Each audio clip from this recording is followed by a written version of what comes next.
Chapter 1347. The next day, in front of No Name's headquarters, Ren, 16 Knights, Joyu and Asuka, Haruhibu Yaichi, and Black Rabbit were all present. They were preparing to head to the Southern District to participate in the Harvest Festival. In addition to the main force members who were preparing to head to the Southern District for the Harvest Festival, the children in the community were all present, led by Lily. It was very clear that they were planning to send off the main force members heading to the Southern District to participate in the Harvest Festival. Ren cast his gaze toward Noah, who was standing at the very front of the group of children. He spoke with a somewhat apologetic yet serious tone. "In that case, Noah-san, I'll leave the headquarters to you for the time being." "Please," 16 Knights of Reverse said casually without any sincerity. "We will return with trophies that will satisfy you. If we're in a good mood, we might even bring you a gift," Joyu and Asuka said with a mischievous smile. "That's why, you have to work hard." "Same here," Haruhibu Yaichi nodded with the most serious expression as he hugged Sanmao. "I'll remember to bring you the specialties of the Southern District." "Everyone, we are preparing to participate in the Harvest Festival's bestowment game, not to go sightseeing." Black Rabbit's long rabbit ears drooped down as he spoke in an extremely helpless manner.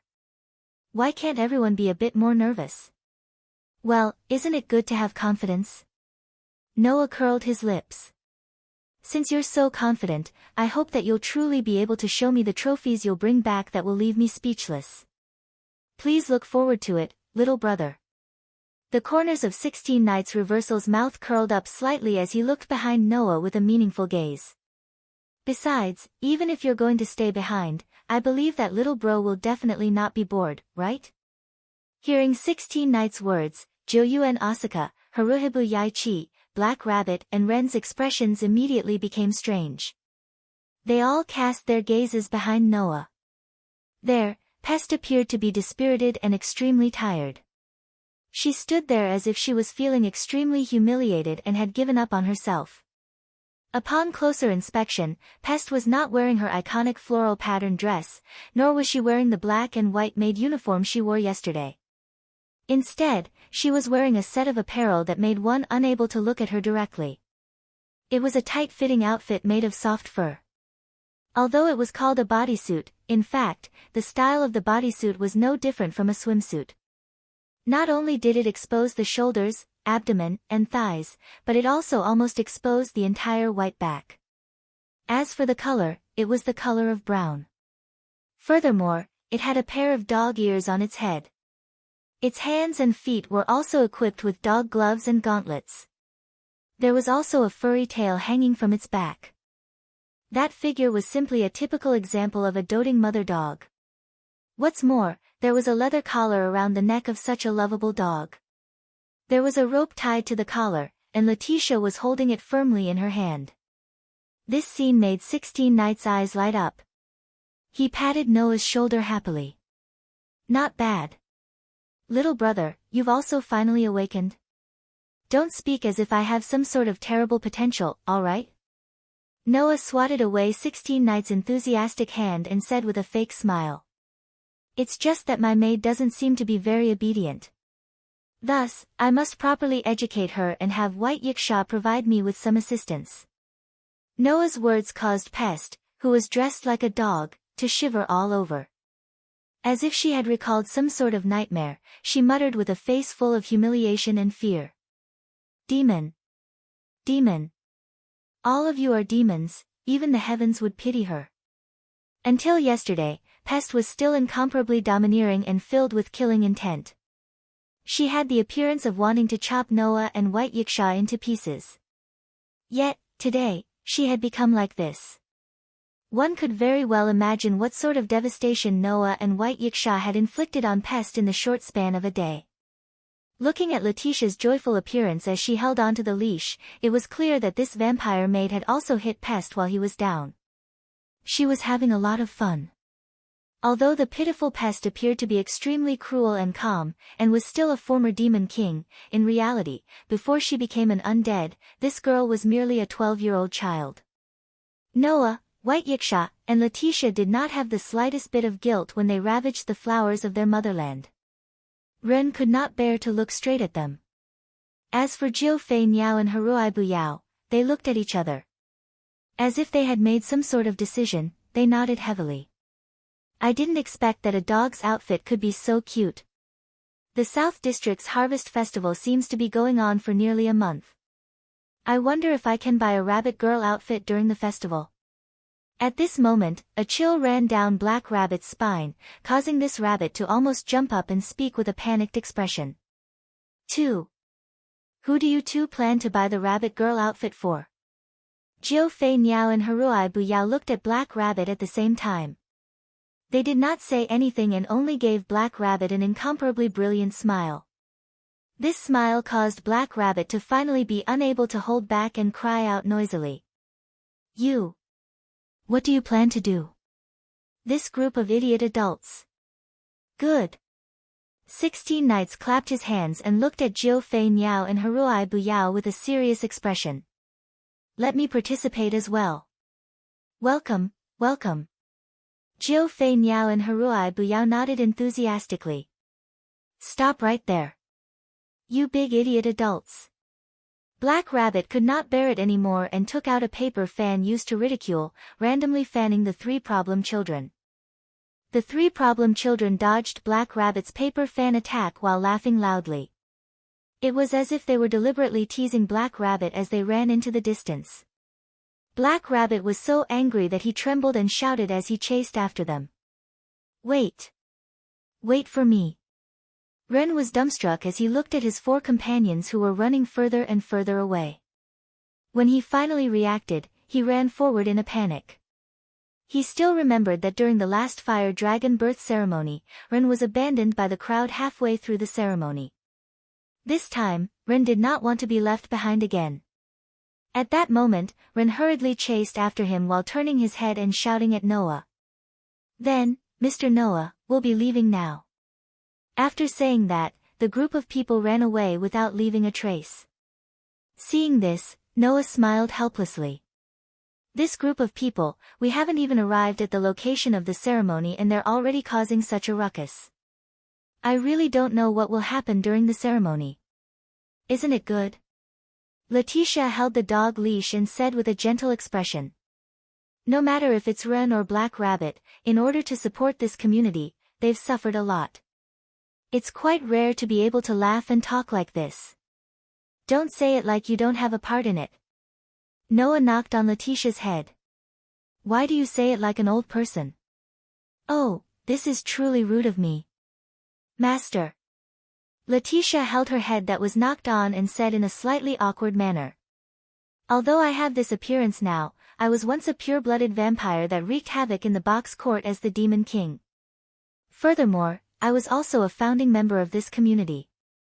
No matter what, I should still be able to express my feelings toward the lives of the younger generation, right? I was once a Demon King too. Pest was unable to refrain herself from interrupting. Why have I never seen you all respect me before? You said it yourself. That was in the past. Letitia pulled on the leash in her hand and said. Now, before you became a Demon King, you were still Master's servant. Before you have a sufficient understanding of your current identity, as your senior, I have many things that I need to properly teach you. After saying those words, a joyous smile appeared on Letitia's young and delicate face. This caused Pest's face to turn green. Seeing Pest's appearance as if she was facing a great enemy, Noah was unable to refrain himself from having the urge to bully this little girl. Thus, just like yesterday, Noah bent down and lifted Pest's chin to face him. He revealed a mischievous expression. Rest assured, I will treat you well, my adorable toy. Pest immediately started shivering. Tears welled up in the corners of her eyes. After a long while, the sorrowful cry of the spotted lowly resounded through the sky above the base. I never want to wear those shameful and vulgar clothes again. Chapter 1348. In the dark night, the gentle moonlight slowly sprinkled down from the sky like a layer of hazy gauze, enveloping the entire earth.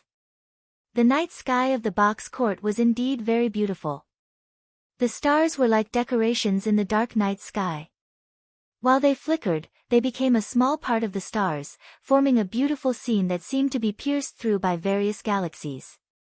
Such a scene could only appear in the box court. Because only in this box where even the ownership of the stars, the so-called sovereignty, was occupied by various asuras, gods, and Buddhas, would these stars naturally shine brightly in the sky. Of course, if the Asura gods and Buddhas who held the sovereignty of these stars did not wish for the stars to be seen by the entire box court, then they could make them descend from the sky at any time. Although it sounded very inconceivable, the so-called sovereignty was such a thing. Not only could the holders summon the corresponding star spirits and star beasts of those stars, even gods and giant dragons, but they could also control their trajectories and make the stars move according to their will. Of course, these stars that decorated the bustling starry sky were only secondary.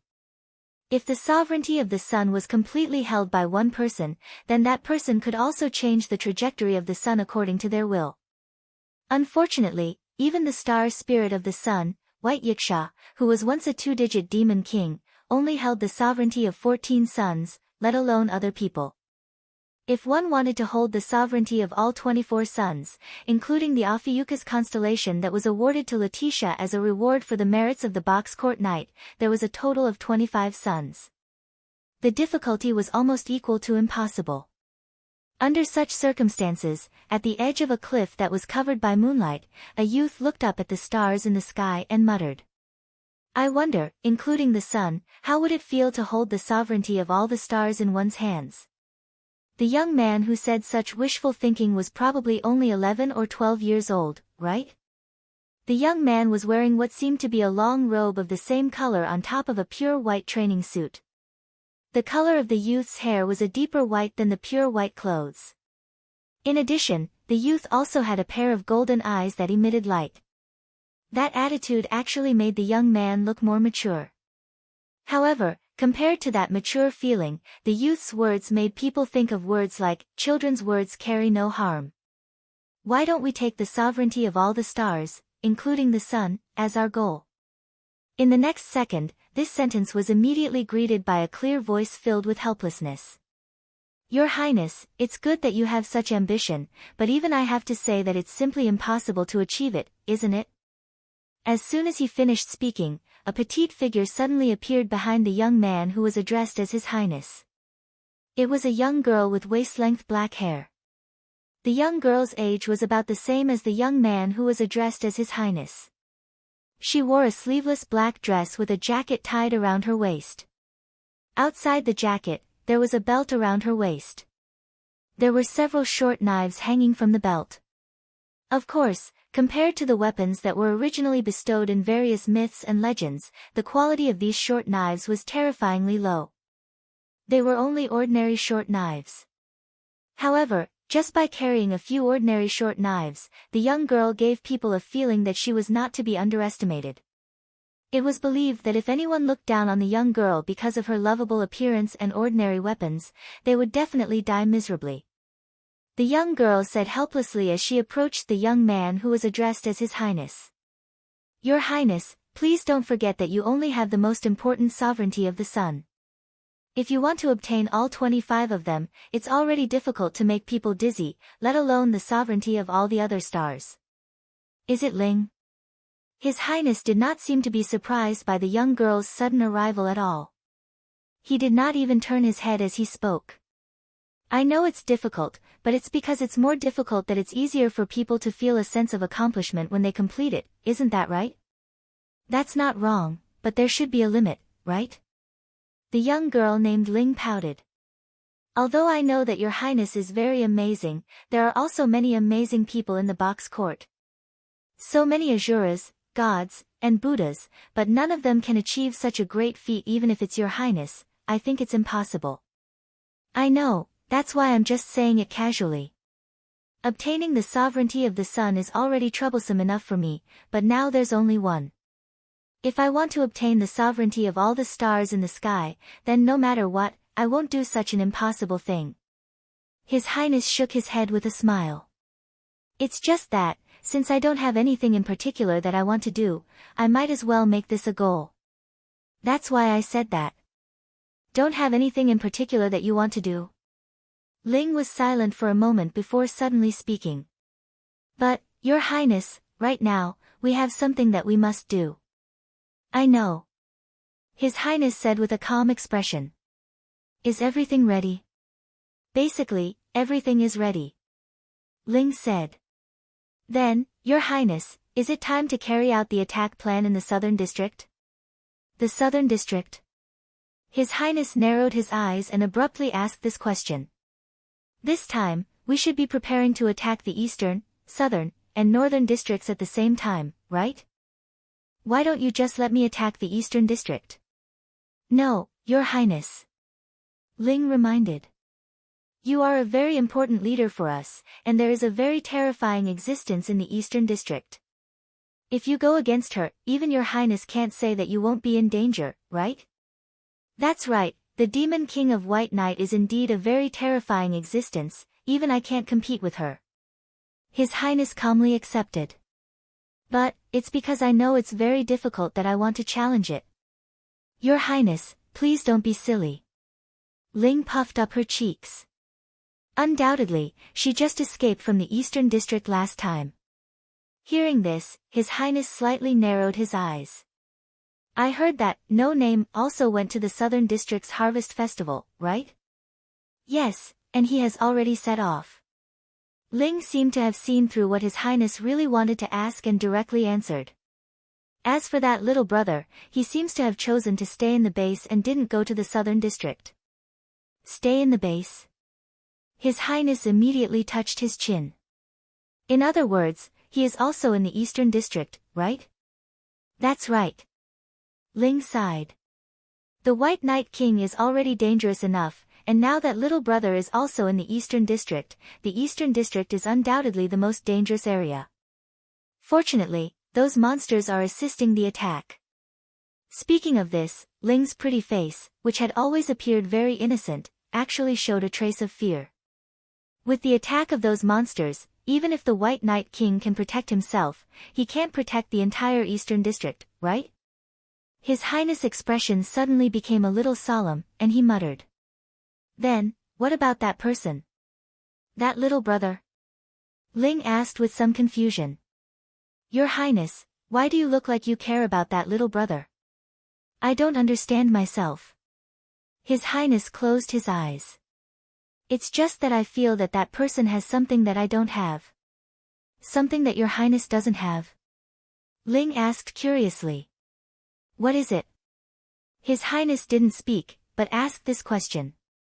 Since we can't go to the Eastern District, can we lure that person out of the Eastern District? Lure out the Eastern District? Ling suddenly frowned, and then she thought of something and smiled sweetly. No, there's no need to lure that little brother out, he will come out on his own. Come out on his own. His Highness was stunned. Your Highness, Ling said. Let's not go to the Southern District, let's go to the Northern District. Chapter 1349. Early in the morning, Noah was leisurely drinking tea in the meeting room of No Name's headquarters. Pest, who was wearing a blue and white maid uniform, had an emotionless expression on her face as she mechanically placed the black tea on the tray in her hand before Noah. Master, please have some tea. After 2 days of flirting, teaching, Pest finally submitted to Noah in a sullen manner. She obediently addressed Noah as her master and was entrusted by Letitia to serve Noah. If one were to say that she was unwilling, then that was not the case at all. Although she still held on to her pride as a former demon king, Pest was not someone who was unable to accept the fact that she had to serve someone else. After all, before she was infected by the Black Death and died from the corrosion of the Black Death, Pest was merely an ordinary child. No, it would be more accurate to say that the term ordinary child was not quite right for Pest to be used on her. That was because Pest did not lead a very good life when she was alive. Because of that, Pest did not have any objections toward the matter of work. Otherwise, Pest would likely have to stubbornly resist for another 1 or 2 days. Because of that, Pest did not feel any reluctance toward the matter of who she was supposed to serve tea for. If there was anything that she was unwilling about, it would be the fact that the person who was supposed to enjoy the tea Pest had brewed for the first time was Noah. Of course, Pest would definitely not mention this matter to anyone. Otherwise, the miserable experience from 2 days ago and yesterday would definitely befall Pest again. When she recalled the terrifying experience of being repeatedly put on all kinds of unsightly clothes like an irresistible rag doll and being groped all over by a pervert like White Yiksha, Pest's expression became incomparably stiff. Noah didn't notice this, or rather, he noticed it but didn't say anything. He nodded his head indifferently. As he looked out the window, he reached out his hand and picked up the teacup. However, he didn't drink it. He just looked outside absent-mindedly. No one knew what he was thinking. Letitia, who was standing behind Noah with Pest on his left and right, tilted her head and asked, "Master, what are you thinking about?" Noah didn't answer immediately. Instead, he took a sip of black tea. After pondering for a while, he spat out some uncertain words. "Do you guys feel that the atmosphere around you seems to be a bit off recently?" "Atmosphere?" Letitia was a little startled. "Atmosphere?" Pest also furrowed her brows. The two girls, who had once been demon kings and had struck fear into the hearts of all the residents in the courtyard, couldn't help but look at each other. Then, Letitia confirmed it. "Master, we don't quite understand what you mean," Letitia said softly. "What exactly is wrong? Can you be specific?" Noah's brows furrowed tightly. After hesitating for a while, he sighed and said directly. "For example, do you guys feel that something big might be happening soon?" "Something big?" Letitia and Pest were both startled. However, this was the reason why Noah had an indifferent look on his face. For some unknown reason, after Letitia, Pest, and Aster helped him get up in the morning, Noah felt a little uneasy. Yes. There was no reason for him to feel uneasy. This wasn't the first time Noah encountered such a situation. Every time something big was about to happen, Noah's sharp intuition would remind him like a sixth sense, causing Noah to feel uneasy. For example, during the battle on Celestial Wolf Island, before he encountered the black dragon recorded in Revelation, Noah also felt uneasy for no reason. Now, Noah had this feeling again. This caused Noah to be on guard. It couldn't be helped. As it turned out, Noah's intuition was indeed very sharp. This was especially true when something big was about to happen. It was like a warning, causing Noah's mind to be unable to calm down. Letitia and Pest, who didn't know about this, could only look at each other in dismay. "I say," Pest couldn't help but mock Letitia. "Could it be that you're being overly sensitive?" Seeing Pest's impudent appearance, Letitia immediately cast a sharp gaze at her. This caused Pest's expression to stiffen again. She tightly shut her mouth. If one were to say who Pest was most afraid of, then it would undoubtedly be Letitia. That was because only by establishing a subordinate contract with Pest would Noah, as Pest's master, be able to make Pest unable to resist. Noah would be able to toy with her like a toy. Every time Noah wanted to properly dampen Pest's spirit, it would always be Letitia who carried out his orders. Thus, in the past 2 days, Pest had been tormented by Letitia quite a bit. She was even afraid of being tormented by Letitia. In terms of strength, Pest was, without a doubt, in the lead. Furthermore, she was more than a step ahead. After being modified and condensed by Thousand Eyes, Hamel's magic book that took the form of a ring did not change its effect on Pest. However, its form had changed. Before this, if Pest wanted to transform into the Black Death Spot Reaper and become a god, she would have to activate the power of Hamel's magic book. However, after being modified and condensed by Thousand Eyes, Hamel's magic book was no longer activated by Pest. Instead, it would be worn by Noah, Pest's master. In other words, when Noah wore the ring, Hamel's magic book would activate and allow Pest to transform into a god. On the other hand, once Noah removed the ring, not only would Pest be unable to maintain her physical body, she would also return to the ring. The effect of Hamel's magic book would also disappear. Pest would return to her original form and become a pure undead spirit. Thus, unless Noah abandoned the subordinate contract between him and Pest, Pest would have to become even stronger than Noah in order to resist Noah. Otherwise, she would not be able to resist Noah no matter what. However, in a situation where she did not resist Noah, Pest would be able to maintain her god form at all times and unleash the might of a 5-digit peak demon king. Letitia was once a ruler with full authority. She was granted sovereignty over the sun of Ophiuchus constellation and a 4-digit status. Without a doubt, she was stronger than Pest. Unfortunately, Letitia had already lost her divinity and her strength was less than 10%. Even her gift was incomplete. Right now, her strength was probably only at the 5-digit level. She was definitely not a match for Pest. However, in terms of status, Letitia was undoubtedly higher than Pest. There was no other reason. Letitia was simply more favored than Pest. She was favored by her master, Noah. If she resisted Letitia, Noah would definitely make an appearance for Letitia. At that time, Pest would be in trouble. As expected, if she wanted to suppress this pure-blooded vampire, she would have to fight for her master's favor. Although she was unwilling to admit it, this was the truth. No, that's not the only way. Although I've formed a subordinate contract with my master, with that fellow, he doesn't have the grace of absolute control over his servants. As long as I become stronger than him, then I'll be able to resist. However, it was only later that Pest realized how naive that thought of hers was. Right at this moment, a strange phenomenon occurred. Roar! Roar! Roar! Roar! An earth-shattering roar suddenly resounded through the entire sky, causing the ground to tremble slightly. The sudden strange phenomenon and sound caused both Letitia and Pest to be greatly alarmed. They cried out in alarm. What? What happened? What? What happened? Ignoring Letitia and Pest's astonishment, Noah's expression immediately sunk. As expected. Noah's premonition had come true once again. Noah stood up abruptly. Without even turning his head around, he gave the order. You two, go gather all the children in the base and send them to the underground sanctuary. Yes. Understood. Letitia and Pest replied at the same time. Then, they left.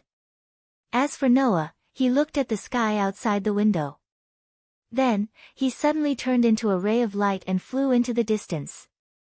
Chapter 1350. When Noah, who had transformed into a stream of light and shot towards the sky, arrived at the sky above the outer gate of 2105380, the scene that appeared in front of him made Noah somewhat surprised.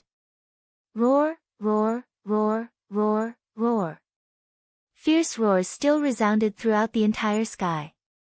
And the ones who roared like that were the aberrations. They had bodies like white snakes and limbs like lizards. Their heads were the kind that looked like they had been longing for food for a long time, dripping saliva, and had a ferocious appearance like a dragon or tiger. Furthermore, almost every xenomorph had 2 of these heads. Two-headed dragon. If he had to use a word to describe it, this was the only word Noah could think of. This 2-headed xenomorph was like a swarm of ants as it swarmed over from one end of the horizon. At the same time, it let out a series of earth-shattering roars, causing the ground to tremble and the atmosphere to become chaotic.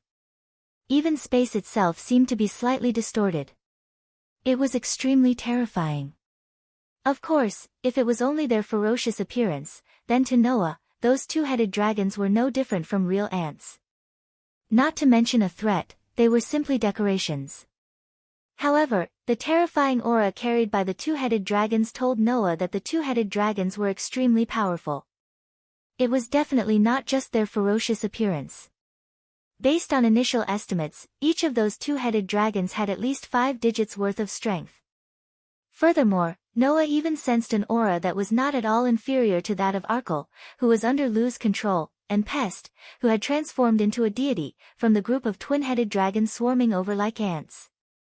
Such a group of 2-headed dragons was as dense as ants as they swarmed in the direction of the outer gate of 2105380.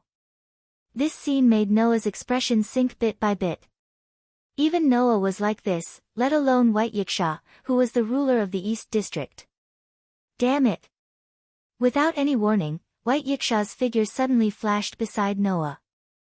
Looking at the two-headed dragon swarming over from the end of the horizon, a shocked and angry expression appeared on his face. Why would all the clones of the absolute evil demon king appear here? Absolute evil. Noah's body trembled as he looked at White Yiksha in astonishment. You're saying that those two-headed dragons are split bodies of absolute evil? The fire worship sect's demonic dragon, Az-Dakaha. Az-Dakar. It was the demonic dragon recorded in the ancient Persian Empire, which was known as the sect of fire. This demonic dragon was called absolute evil by the people in the box court. This was because it was a trial that existed to destroy the human race. Humanity's final trial. Noah softly muttered. With the title of God Slayer, an existence above the three strongest races of Hakata. That was right. The demon dragon, who was known as the final trial of humans, was the evil god of the fire worship sect, who was above the three strongest clans in the box court and existed only to destroy humans. They could not be defeated by existences other than humans. The gods that were killed by it would have their souls and existence completely erased. Doing evil for the sake of doing evil. Only killing for the sake of killing. Therefore, it was called absolute evil. Therefore, it was called God Slayer. In the box court, it was one of the oldest demon kings. It did not need to abuse its authority to fall. It was born as a demon king. It was one of the most terrifying, vile, and ferocious demon kings in the three digits. Because the blood that flowed out of its wounds had the property of constantly producing clones, and it had an extremely strong immortality, it was sealed 200 years ago.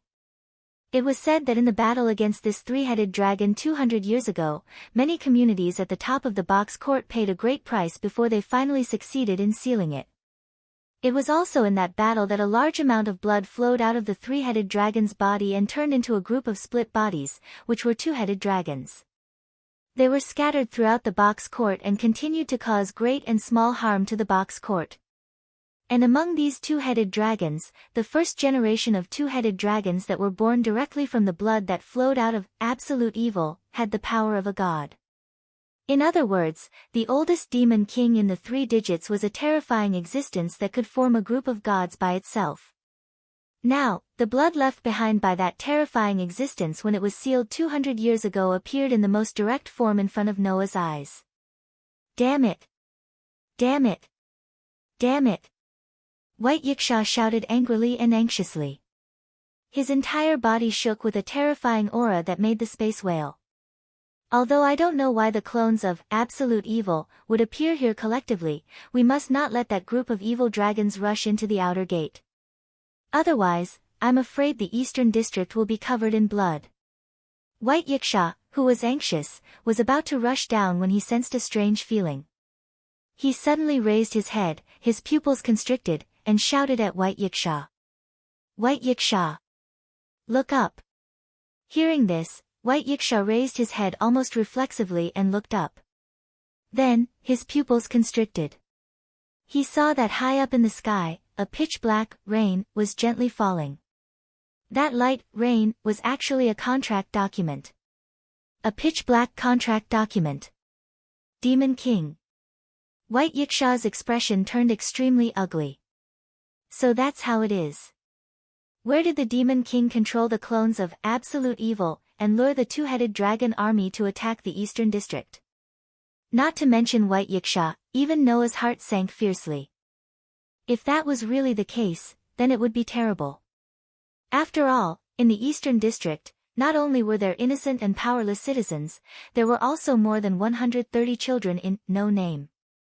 If the Demon King and the two-headed dragon group really attacked the Eastern District, then it would really be over. At the same time, the residents of the Eastern District who had noticed the two-headed dragon swarming over from the horizon and the pitch-black contract document falling from the sky also fell into a state of panic. Their faces were filled with terror as they screamed and fled in all directions. The screams of the adults resounded through the sky. The cries of the children reverberated back and forth. For a time, the streets below fell into a state of extreme panic, causing the residents to cry and scream as they fled in all directions. Master! Letitia and Pest flew over from afar and landed beside Noah. Looking at the two-headed dragons rushing over from the horizon, the pretty faces of the two girls turned deathly pale in an instant. Az Dakaha's clones. Letitia's body trembled slightly. Why did they appear here? Are you kidding? Pest also had a look of disbelief. In the box court, can those fellows not even put on a chain and let them do whatever they want? Damn it. White Yiksha became extremely anxious. What should we do? What should we do? Even if it was a top-notch existence in the box court, in the face of absolute numbers, it would not be able to protect everyone in the Eastern District from the two-headed dragon group that blotted out the sky and covered the earth, right? This fact made White Yiksha unable to help but feel anxious. Seeing White Yiksha, who was always full of confidence, lose his self-control, Noah knew that the most ancient demon king with the titles of Absolute Evil and God Slayer had left a deep impression on the star spirit of the sun. This made Noah calm down instead, and he pressed down on White Yiksha's shoulder. Now is not the time to hesitate. Quickly use the name of the ruler of the level to gather the community in the Eastern District and prepare to join forces to resist the two-headed dragon group. Also, have Thousand Eyes evacuate the people. No. It's too late. White Yiksha shook his head. Before we can gather and evacuate the people, the two-headed dragon group will attack the residential area. Do as I say. Noah said in an unquestionable tone. Immediately after, he looked at the two-headed dragon group that was surging over. Before that, I will block that group of monsters. You? White Yiksha was stunned. Master? Letitia and Pest were also stunned on the spot. Under such circumstances, Noah suddenly took a step forward. Boom! The next moment, a monstrous golden wave rose from Noah's body and turned into rolling waves that spread in all directions. Chapter 1351. Resplendent golden waves of air transformed into shockwaves visible to the naked eye, explosively expanding from Noah's body. At this moment, the source of mana within Noah's body, which was originally filled with boundless mana, suddenly changed. The energy within it all transformed into divine power, causing the mana source to transform into a source of divine power. Divine power as vast as the ocean surged back and forth within Noah's body, then rushed out of his body, forming golden waves visible to the naked eye. Wave after wave shook the surroundings, filling the entire space. Wah! Letitia and Pest were both startled. Immediately after, they were blasted away by the incoming golden waves of air. This is... White Yiksha also raised a hand, blocking in front of his body. His gaze towards Noah was filled with astonishment. Under such circumstances, Noah's pitch-black eyes suddenly flashed as he looked at the group of twin-headed dragons surging over from the other side of the horizon with his back to White Yiksha. Thou hast violated the contract, bringing evil to the world, the sacred words transformed into sound waves, slowly spreading out. The Lord says, sinners must be punished. Their backs will be shattered, their bones, tendons, hair, and brains dug out. Their blood and mud will be trampled upon. If I am one whose sharp teeth cannot approach, then I will obey the Lord's words and give the one who violated the contract a hammer of destruction. In Noah's heart, on the outline of the stone plate that represented authority, one of the 10 diagrams suddenly lit up. It was a diagram depicting a group of ferocious beasts. One of the authority of Noah's 10 incarnations, the beast horde incarnation, instantly blossomed with a bright radiance. Wang! Immediately, the golden waves of air that filled the entire horizon violently surged, condensing into various forms. The beast horde incarnation's ability was to use pure mana and divine power to create all kinds of tamed beasts. Thus, the golden waves that filled the entire horizon transformed into numerous xenomorphs. Among those xenomorphs, there were some that had the head of an ox and the body of an ox, but were standing on 2 feet. Among those aliens, some had a lizard-like body, but they were also lizard men who stood on their feet. Apart from the Taurans and lizard men, there were also various humanoid orcs that gradually took shape in the golden airwaves that filled the entire sky. Roar, roar, roar, roar, roar. The mutated beast men raised their heads and roared, causing the chaotic and terrifying roars to resound through the entire sky. Immediately after, golden ripples rippled out from the sides of the ferocious and terrifying beast men. It just so happened that every orc was equipped with one. Inside, a variety of luxurious treasures such as sabers, swords, spears, halberds, and so on slowly appeared and gathered in the space. Roaring at the sky, the mutated orcs reached out their hands at the same time as if they had a telepathic connection. They abruptly pulled out their treasures from the golden ripples around them. Thus, one after another, the orcs appeared in the skies, each wielding a divine artifact bestowed upon them. Roar, roar, roar, roar, roar. With roars that shook the air, the mutated orcs holding noble artifacts fell from the sky like raindrops, covering the sky and covering the earth. Roar, roar, roar, roar, roar. The two-headed dragon pack that was surging over from the other end of the horizon finally noticed the mutated orcs that were descending from the sky. Their scarlet eyes flashed with a ruthless bloody light. Not to be outdone, they let out an earth-shattering roar and continued their charge without slowing down. Roar, roar, roar, roar, roar. On one side, the mutated beasts descended from the sky with many legendary weapons in their hands. Roar, roar, roar, roar, roar. On the other side, the two-headed dragons surged with a ruthless bloody light flashing in their eyes. The two mutated camps finally met on the vast battlefield that stretched as far as the eye could see. Boom! At that moment, it was as if two monstrous waves collided at the same time, causing a loud boom that shook the heavens and the earth. The mutated beasts, who were wielding many legendary-grade weapons, suddenly met with the two-headed dragons, whose eyes were flashing with blood-red light. An intense conflict broke out.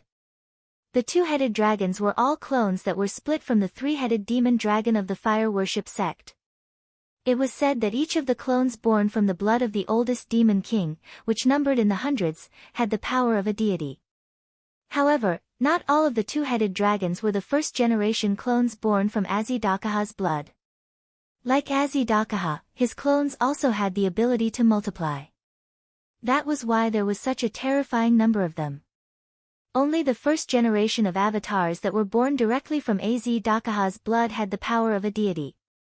As for the second-generation clones that were split from the first-generation clones, and even the third-generation clones that were split from the second-generation clones, their power would decrease by one level according to the increase in generation. Therefore, among the densely packed twin-headed dragons, only the first generation of twin-headed dragons had deity-level power, while the rest only had around the 5-digit levels of the bottom level.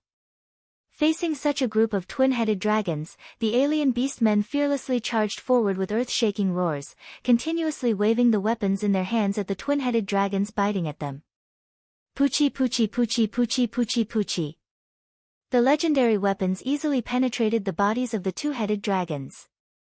Blood splashed all over the sky, and the ferocious two-headed dragons fell one after another.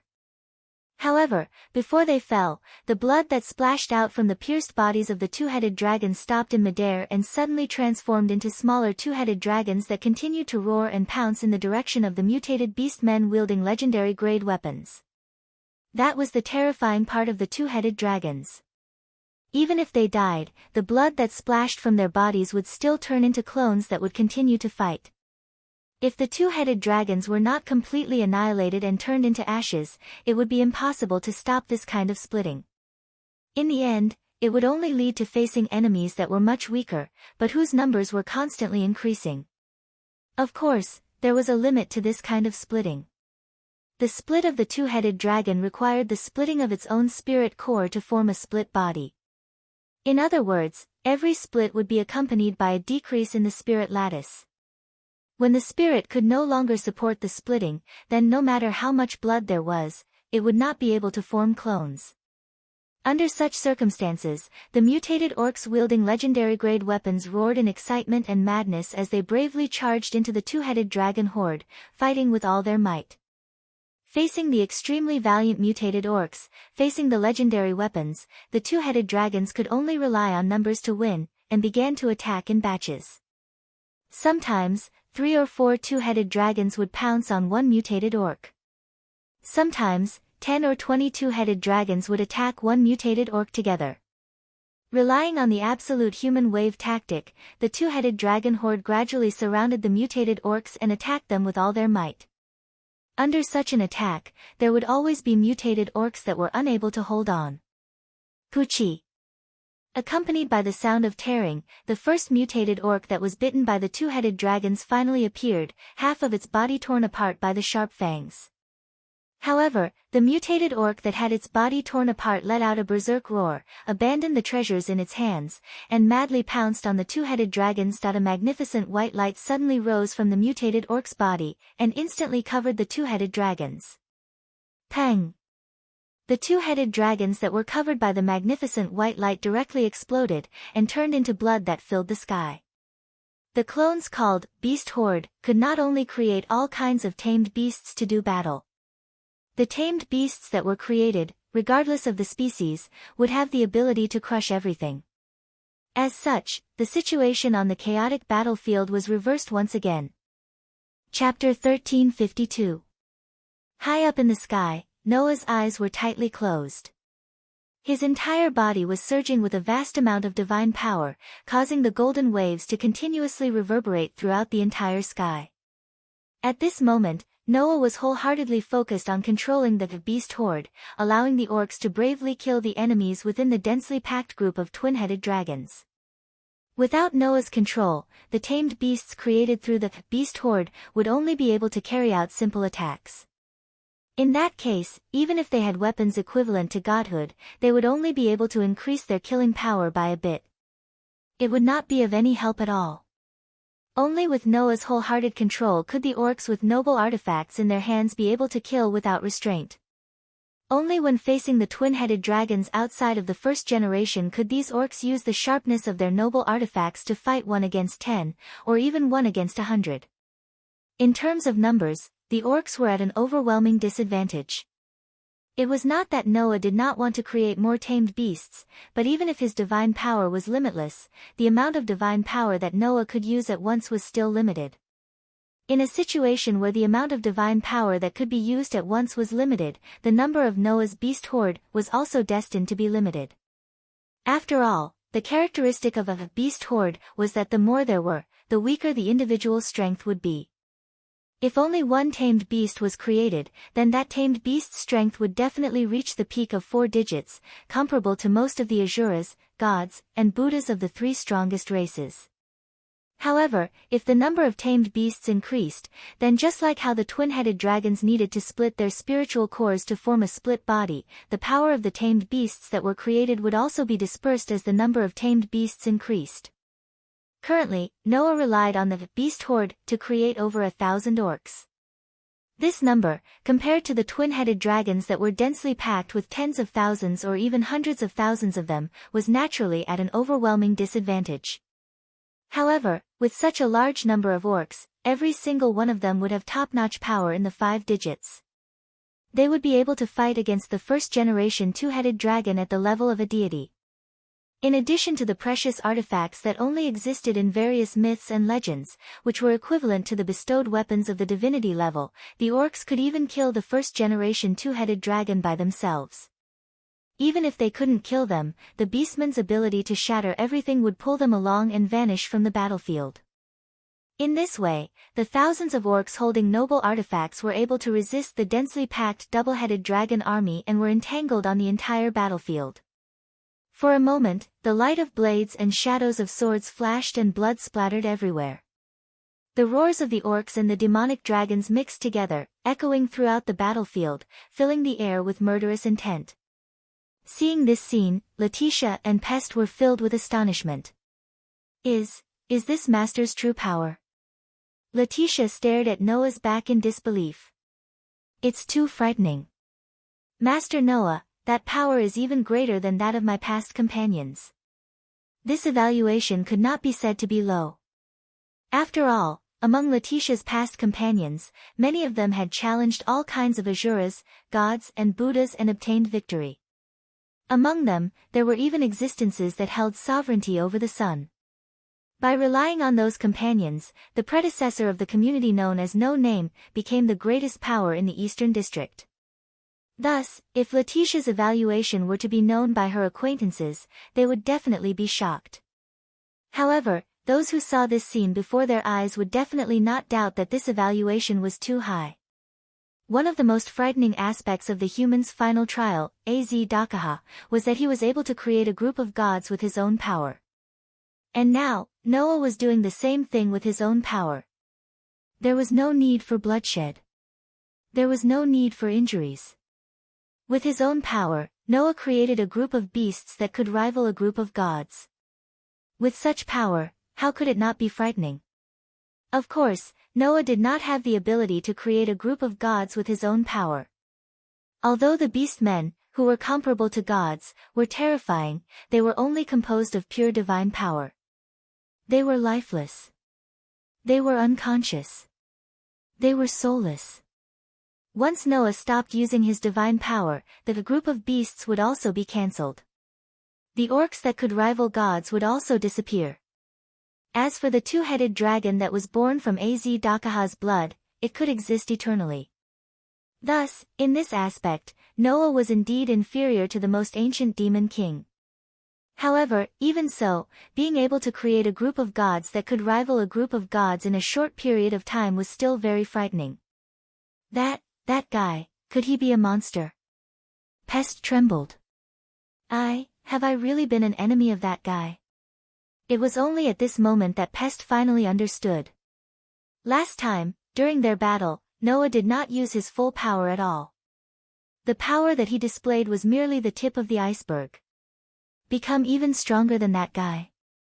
Pest realized how naive her previous thoughts were. How could such a thing be possible? While Letitia and Pest were still in shock, Noah, who had his back facing the two servants he had contracted with, started to feel anxious. Is it still not done? White Yiksha. If one were to observe carefully, they would definitely be able to discover it. As time passed, the two-headed dragon group's battle line was slowly approaching the city. If this continued, it would only be a matter of time before the two-headed dragon group invaded the outer gate. It was not that the group of beasts was not powerful enough. It was just that the number of opponents was too great. If one wanted to completely stop the two-headed dragon group, it would not be enough to rely on just over 1,000 orcs. Unless they increased their numbers. However, once their numbers increased, the orc strength would also be scattered. They would not be able to stop the two-headed dragon group's attack. In that way, they would only be able to break through even faster. This was the advantage of numbers. It was precisely because of this advantage that someone as powerful as White Yiksha would feel extremely anxious when the two-headed dragon group attacked. If he did not have to consider the lives and deaths of the residents in the city, then with White Yiksha's strength, even if he were to face the densely packed two-headed dragon group, he would be able to fight for 3 days and 3 nights. In the end, he would be able to eliminate all the two-headed dragons without suffering any damage. However, under the situation where he needed to protect the residents in the courtyard, there was no time at all.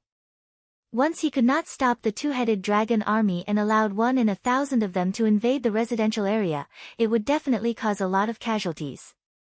That was what Noah and White Yiksha did not want to see. If he did not have to consider the advancement of the enemy army's battle line, Noah would have long used a large-scale destruction clone or a relic to annihilate the two-headed dragon group. He could not do so now because he had cancelled the group of beasts.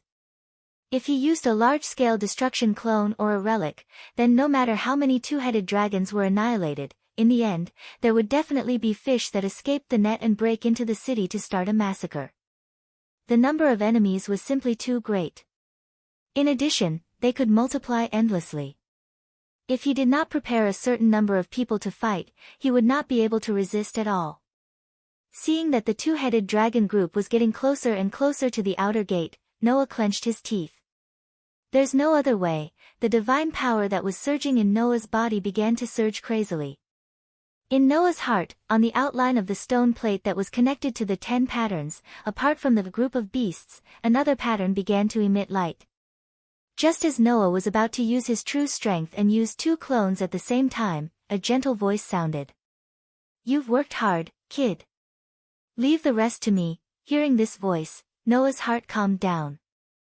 The next moment, in the city, loud and clear shouts soared into the sky. "Oh, oh, oh, oh, oh." Troops holding high the community flag surged out of the city and charged in the direction of the two-headed dragon group. As for White Yiksha, in a flash, he appeared beside Noah. "You're finally here." Noah could not help but heave a sigh of relief. "If you came a little later, I would really have to use my trump card." "In other words, that's not your full strength, right?" White Yiksha narrowed his eyes and suddenly spoke. "That's great. Kid, hurry to the North District immediately." Chapter 1353. The North District. White Yiksha's words caused Noah, Letitia, and Pest to be stunned. Head to the North District now. What kind of joke was this? Right now, the Eastern District was at a critical juncture. It could be completely destroyed by the densely packed twin-headed dragons at any time, turning it into a dead zone. Letting Noah go to the North District at such a critical time? Are you kidding me? Noah furrowed his brows. Do you think it's possible for me to leave at this time? I know that the lives of more than 130 children from No Name are in the East District. It's impossible for you not to worry. But don't worry, I've already arranged for them to take refuge. White Yiksha looked at Noah with an extremely serious expression. Right now, the North District needs you the most. Needs me the most? Noah's heart skipped a beat. Could it be? That's right. White Yiksha gritted his teeth. Just now, I received news that apart from the East District, the South and North District were also attacked by demon kings. Now, they've completely fallen into chaos. The South and North District were attacked by demon kings? Letitia was shocked and couldn't help but take a step forward. Impossible. How can there be demon kings attacking 3 regions at the same time? That's what I thought too, but that's the truth. White Yiksha's expression didn't look good either. Although I don't want to think this way, the fact that demon kings attacked 3 regions at such a coincidental time proves that multiple demon kings have already joined hands and even formed an alliance to plan an attack on 3 regions at the same time. Demon Kings Alliance. Letitia muttered in disbelief. Is that even possible? How is it not possible? White Yiksha sneered. In the box court, it's not like there aren't other demon kings forming an alliance. Since there's one, it's not strange that there's another one. Pest's eyes flickered slightly when she heard this. She lowered her head and remained silent. Bayasha, who did not notice this scene, looked straight at Noah and said. Right now, the situation in the Northern District is very critical. The enemy clearly knows that one of the leaders in the Northern District is not only too young, but also a newcomer who recently took up the position. They are currently gathering their forces to attack the community of that leader. There was no need to explain which community this was. Who else could it be other than Shadora's Salamandra? Is that why you need me to save you? Noah was stunned. What about the Southern District? Although the situation in the Southern District isn't very good, it's at least much better than the Northern District. In addition, the members of No Name are coincidentally there and are displaying combat strength that can't be ignored. The situation is slowly improving, White Yiksha said in a pleading tone. Meanwhile, the East District is currently being attacked by the Demon Dragon's clones in the final trial of the humans. It's impossible for us to send anyone else to provide reinforcements, so I can only rely on you. Without a doubt, Noah, who could even temporarily block the densely packed 2-headed dragon horde, had the power to change the current situation in any region. Now that no region could send anyone to provide reinforcements to other regions, Noah's rescue became the most important. However, the most critical situation was still the Eastern District. Perhaps because they had considered the existence of the Sun Star Spirit, White Yiksha, the Demon King Alliance directly used the Fire Worship Sect's 3-headed demon dragon's clones to attack. The twin-headed dragon horde, which could produce more bodies once they bled, was simply too terrifying. Their numbers would remain high. even Noah was almost forced to use his full strength. With the current strength of the Eastern District, could they resist the two-headed dragon army? If they could not, the children in No Name would be in danger. At this time, Noah was really unwilling to leave. Have you really thought it through? Noah looked up and stared at White Yiksha. Although you're indeed very strong, there are too many enemies. If I'm here, the situation will definitely be better. But without me, even you might not be able to defend the Eastern District. Is that okay? Moreover, don't forget that other than the fire worship sect's three-headed demon dragon's clones, the enemy's demon king has yet to appear, Noah said word by word. The enemy's demon king has already used the organizer's authority to start the game. Do you have a way to deal with the demon king and the demon dragon's clones at the same time to protect the entire Eastern District? Hearing this, White Yiksha smiled. That smile caused the entire space to freeze. Who do you think I am? White Yiksha's entire body trembled with an extremely terrifying aura. Perhaps with my current strength, I won't be able to block the attacks of the two-headed dragon horde and the demon king at the same time. In that case, I'll just bring out the absolute strongest power. This sentence caused Noah, Letitia, and Pest's hearts to tremble at the same time.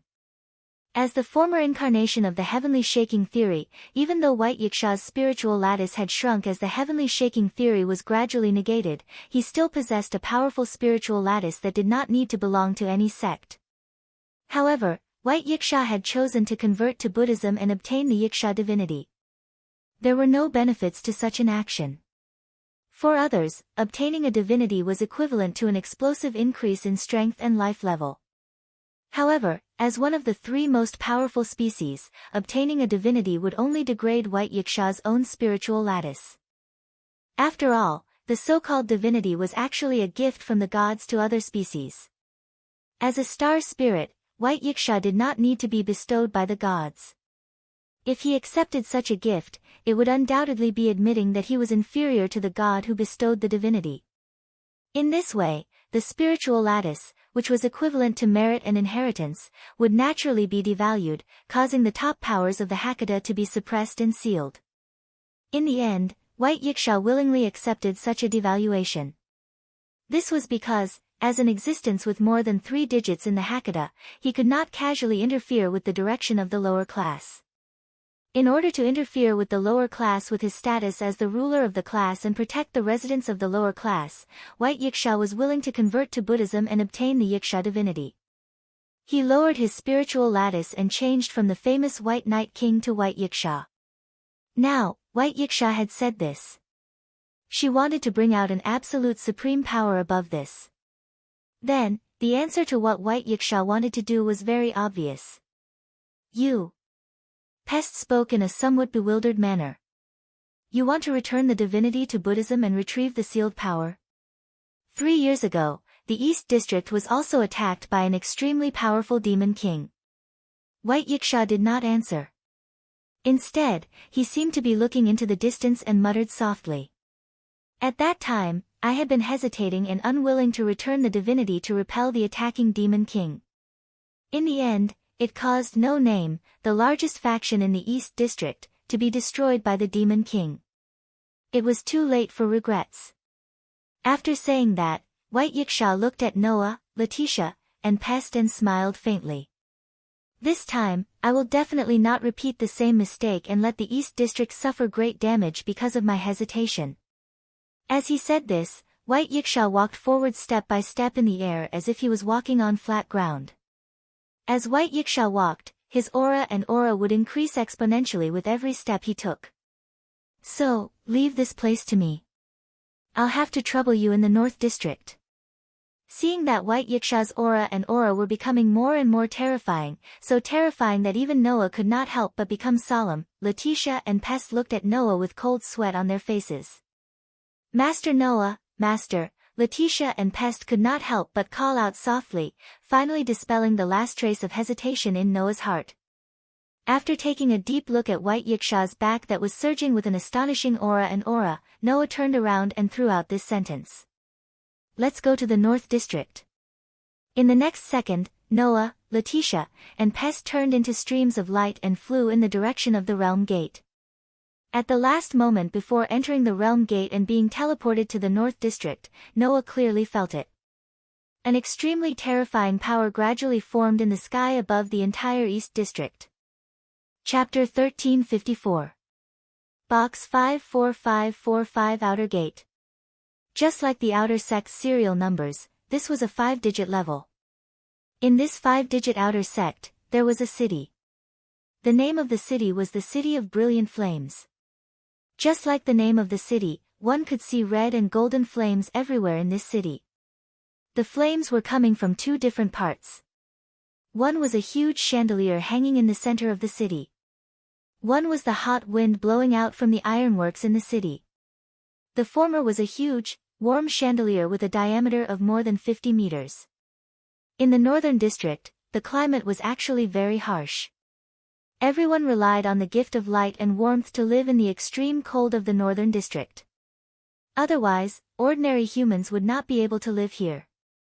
In the capital of Brilliant Flames, it was that huge chandelier that brought warmth to the city and dyed the entire city into dusk. The latter was also a feature of the Northern District. Due to the harsh environment in the Northern District, the residents here valued the ability to produce their own products and ensure their eternal use. Therefore, in the cities of the Northern District, it was common to see ironworks that could produce and process all kinds of gifts used in daily life. The flames from these two characteristics illuminated the entire blazing flame capital with the color of dusk. The scene was quite beautiful. Unfortunately, in such a beautiful city, there was a conflict that could be described as a riot. This was because Blazing Flame City was the base of the 5-digit community, Salamandra. Caw, caw, caw, caw, caw. It was a group of deans who were as tall as birds. They were giants who held huge clubs and swords in their hands. They had the appearance of humans and wore masks on their faces. They looked like savages. If there was any difference between them and the savages, it would be that their bodies, which were taller than many buildings, gave off an astonishing sense of oppression. Amidst the tremors of the ground, they rushed in different directions. Bang! The buildings that were hit by the giants' club shattered like models. Kacha! The ground that was stomped by the giant's foot cracked open without any suspense. Caw, caw, caw, caw, caw. A group of giants, numbering in the hundreds or even thousands, were rushing back and forth on the streets of the entire blazing flame capital. They destroyed the buildings while attacking the surroundings. Of course, destroying buildings was not the goal of the giants. What the giants really wanted to attack was not the buildings, but the flying dragons flying back and forth around them. Roar, roar, roar. The winged dragons, covered in scales, issued deafening roars as they flew back and forth around the giants, roaring at them again and again. Every time the wyverns roared at the giants, a scorching flame breath would shoot out of the wyverns' mouths and envelop the giants. The giants' skin, hair, and even clothes were scorched black, causing them to howl in pain. Unfortunately, such flames were not enough to cause much damage to the giants. Therefore, the giants completely ignored the continuous burning of their bodies and wildly waved the weapons in their hands around. Bang! A wyvern was unfortunately struck by a huge club. Blood flowed out of its body as it fell to the ground like a kite with a broken string. The same scene kept happening in every corner of Brilliant Flame City. Clearly, the giants were gaining the upper hand in the battle between the giants and the wyverns, and the situation was constantly expanding. The scene of the giants and the wyverns fighting each other made the entire blazing flame capital seem like a sci-fi movie that could only be seen on the screen. It was extremely shocking. Although there were some giants who were unable to hold on and were turned into flaming men by the flame breath of the wyverns, the casualties were relatively light compared to the wyverns. If this continued, it would only be a matter of time before the wyverns all fell under the attacks of the giants. At this moment, the gate of Brilliant Flame City flashed with light. The moment Noah, Letitia, and Pest's group appeared, the scene that appeared before their eyes caused the three of them to narrow their eyes simultaneously. Noah could almost instantly tell who had the upper hand in the battle between the giants and the wyverns. Because of that, Noah directly ordered Letitia and Pest to attack. You two stay here and help the wyverns deal with the giants. I'll go to Salamandra's base to look for Shadora. In the world of the Black Bullet, Noah used his identity as the leader of the Cursed Child Guild that took in the entire Tokyo area to protect his children and companions from the decadent regime. In the world of the God Slayer, Noah used his identity as the king to visit many magic societies and ancient powers in Italy. In the underground tomb of Nassarik, Noah was treated as the highest ruler and ruler. He managed the entire Nassarik. Although he could not casually give out orders, it was natural for him to do so. There was not the slightest bit of unfamiliarity or inappropriateness. Therefore, as Noah's subordinates, Vampire and Grim Reaper subconsciously responded. Yes. After replying, Letitia unfurled her shadow-like wings. Pest also floated in the air in a somewhat vexed manner. The two of them turned into two rays of light and flew toward the battlefield in glorious Flame City.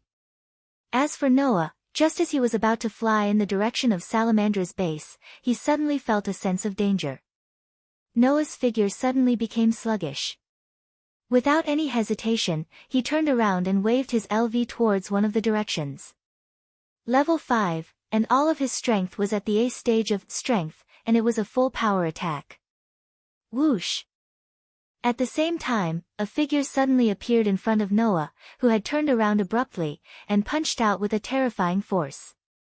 Dong! The collision between the fists caused a muffled sound that made people's hearts shrink. It was as if meteorites had collided with each other, setting off a violent shockwave that shook in all directions. Under this ferocious force, the ground directly exploded and caved in.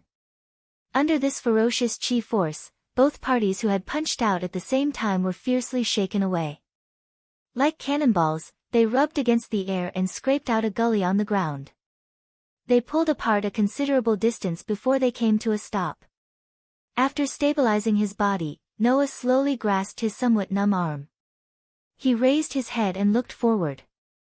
There, the young man who was also clenching his fist met Noah's gaze. The corner of his mouth rose, revealing a somewhat joyful smile. We meet again. Hearing that, Noah narrowed his eyes. We meet again. Yes. We meet again. Although Noah could not see the other party's appearance because of the black robe last time, the familiar aura that he felt with his perception ability allowed Noah to easily recognize the young man. Are you the black-robed man last time? Sorry, I don't seem to have introduced myself. The young man raised his clenched fist and looked at Noah with a pair of golden eyes that flashed with light. Although I can't say my real name, others call me Your Highness, please take care of me. Your Highness. Noah straightened his body and spoke very calmly. Since you can introduce yourself to me with such a title, then can I assume that this joint attack on the Demon King Alliance in the East, South, and North regions was ordered by you? You guessed wrong on this point, His Highness said without denying it. Although I was called so great by others, I am not the one who actually made the decision. If I must say, I can only say that I have a little bit of status, right? I see. Noah first closed his eyes, then suddenly opened them. Then, there is a reason to take you down. Chapter 1355. Take me down. Hearing Noah's words, His Highness raised his eyebrows, and the smile on his face gradually began to fade. Well, that's not bad. After all, I wasn't too satisfied with the last battle, so it's not bad to continue here. Saying such a sentence, His Highness stared at Noah and took a step forward. With this step, a surging aura gushed out from His Highness' body, turning into a substantial wave of air, causing His Highness' robe to flutter. This aura was even more powerful than the last time when he fought Noah at No Name's base. And just as this thought flashed through Noah's mind, His Highness suddenly turned into a bolt of lightning with a bang. With a fierce force that caused the ground to sink, he flashed and appeared in front of Noah with an extremely powerful aura. In the next moment, His Highness clenched his right fist, and with a punch without any fancy moves, he heavily punched towards Noah's chest. This punch was ordinary and nothing special. However, under the fierce wind, where the wind from the punch passed, the air was all shaken away, making a deep sonic boom. Although it was just an ordinary punch, the power contained within it was likely that even a building would be blasted into powder in an instant. Noah's heart trembled slightly when he sensed the fist that was accompanied by an unusually sharp fist wind. Although he suppressed His Highness like last time, Noah knew that this guy who called himself His Highness might be more difficult to deal with than 16 knights. In terms of physical strength, His Highness estimated that he could match 16 knights, right? No. If His Highness was using his full strength, then the 16 knights reversal should still be able to suppress His Highness. If reverse 16 knights and His Highness were to fight, then reverse 16 knights should have the upper hand. However, Noah was not 16 knights, and his fighting style was not limited to close combat. It would be better to say that close combat was not Noah's forte. Noah's real strength was his sword skills, and the endless treasures in the Gate of Babylon. As for authority, that was Noah's trump card. Compared to these, close combat was indeed not Noah's strong point. Under such circumstances, Noah and His Highness' compatibility was really poor. With the gift of invulnerability that even the highest level treasures could not penetrate, Noah's sword skills and treasures were almost all sealed. In this way, the means of fighting against His Highness would become extremely limited. Thinking of this, Noah did not hesitate to turn the energy in his body into magical power, and used strengthening magic to strengthen his body's ability. Wang! Magical lines like electric lines spread from Noah's hands and feet. Noah's feet, he raised his hand. Pang! Amidst the muffled sound, a fist carrying a frightening wind heavily exploded on the raised arm, causing a circle of ripples to spread out from the center of the collision. The ordinary but powerful fist was solidly received by Noah. However, His Highness's expression was abnormally calm, as if he already knew that this kind of fist would not be able to do anything to Noah. With a step, he closed in on Noah. Immediately, His Highness seemed to have transformed into a ferocious beast, as he repeatedly waved his fists at Noah. The powerful energy was like an impact, accompanied by the wind from his fists, and fell in the direction of Noah like raindrops. Under His Highness's abnormally fierce attack, Noah's figure once again quickly retreated. As he retreated, Noah stared at the shadows of the fists that were coming at him like raindrops. It was as though he could see the path of the fists that were coming at him like a storm. He suddenly raised his arm. Peng peng peng peng peng. A series of heavy collisions rang out, accompanied by a series of shockwaves that reverberated in the surroundings. That was Noah unhurriedly blocking his arm with the smallest amplitude and the shortest trajectory, as if he had calculated where His Highness's fists would fall, and continuously received the incoming fists.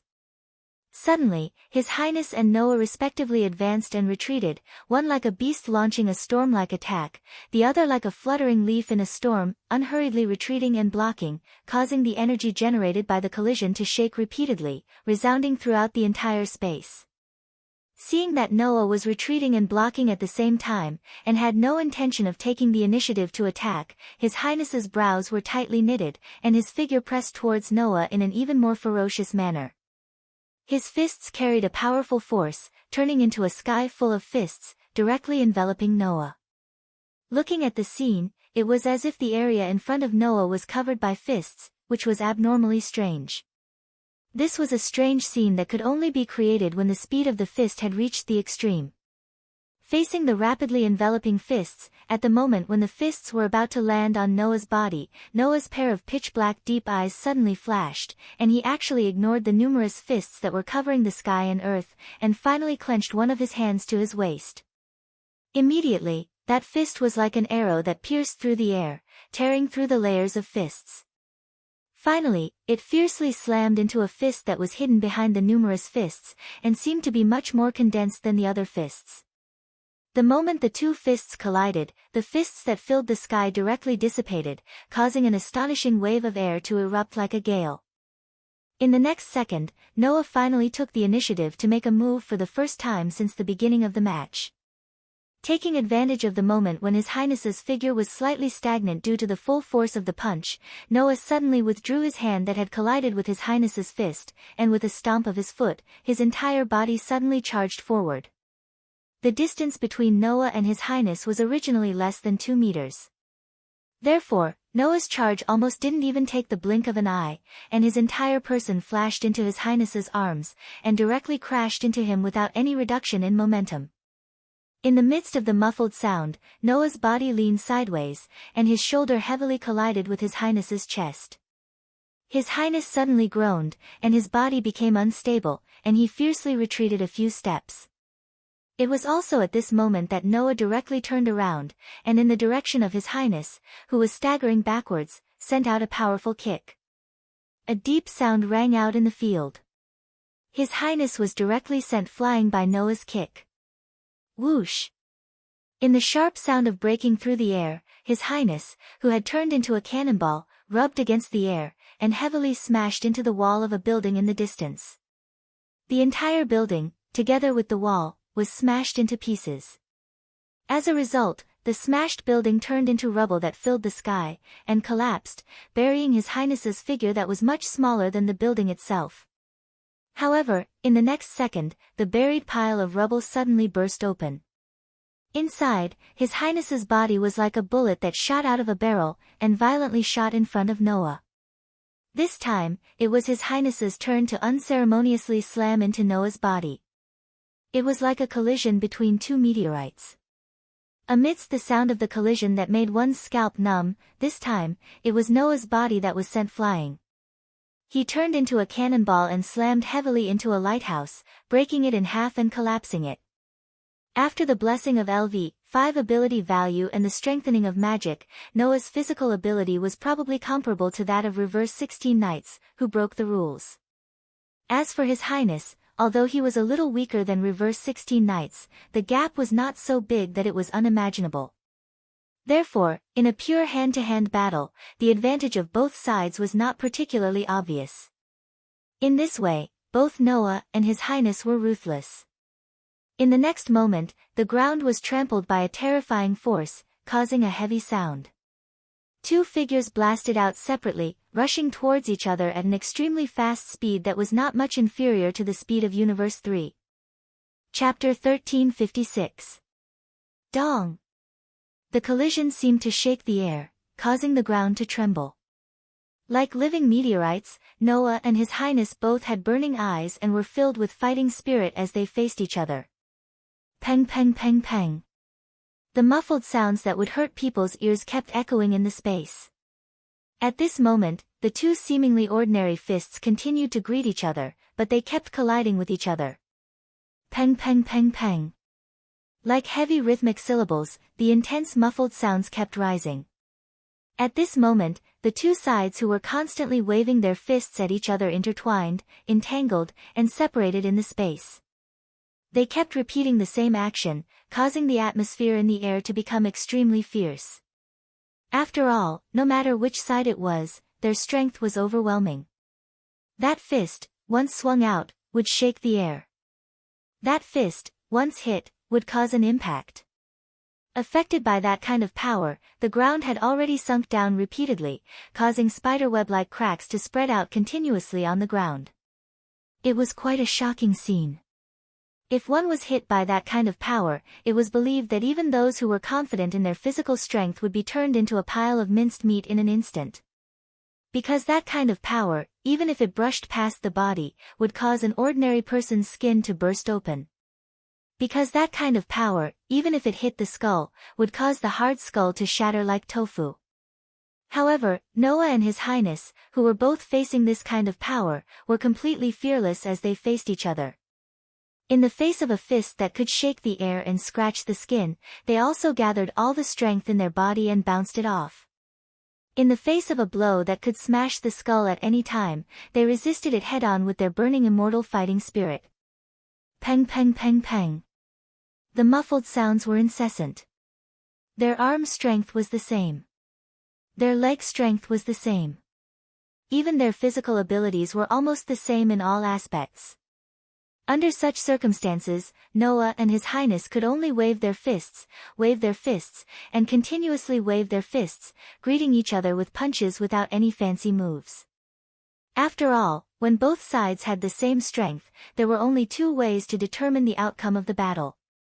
The other was to win by using one's wits to launch a surprise attack. One was a contest of perseverance, to see who could hold on until the end without collapsing. If you didn't do so, it would be impossible to determine the outcome of the battle when both parties had almost the same amount of power. Therefore, Noah and Her Highness could only carry a burning fighting spirit as they swung their fists at each other again and again. Every time they collided, they would be able to incite a violent force that would shatter the earth, break through the atmosphere, shatter the buildings, distort the space, and turn the places they passed into ruins. Presumably, no matter who it was, if they suddenly got involved, they would be affected, right? If it was an ordinary person, they would have been directly engulfed by the shockwave like a meat grinder, spraying blood and minced meat all over the sky. This was how intense the battle was. However, those who fully understood Noah would definitely find this battle situation inconceivable. Why? Because, even if his sword techniques and treasures were sealed by the invulnerability, Noah still had a trump card called authority. That trump card, once taken out, should be able to reverse the battle situation in an instant, right?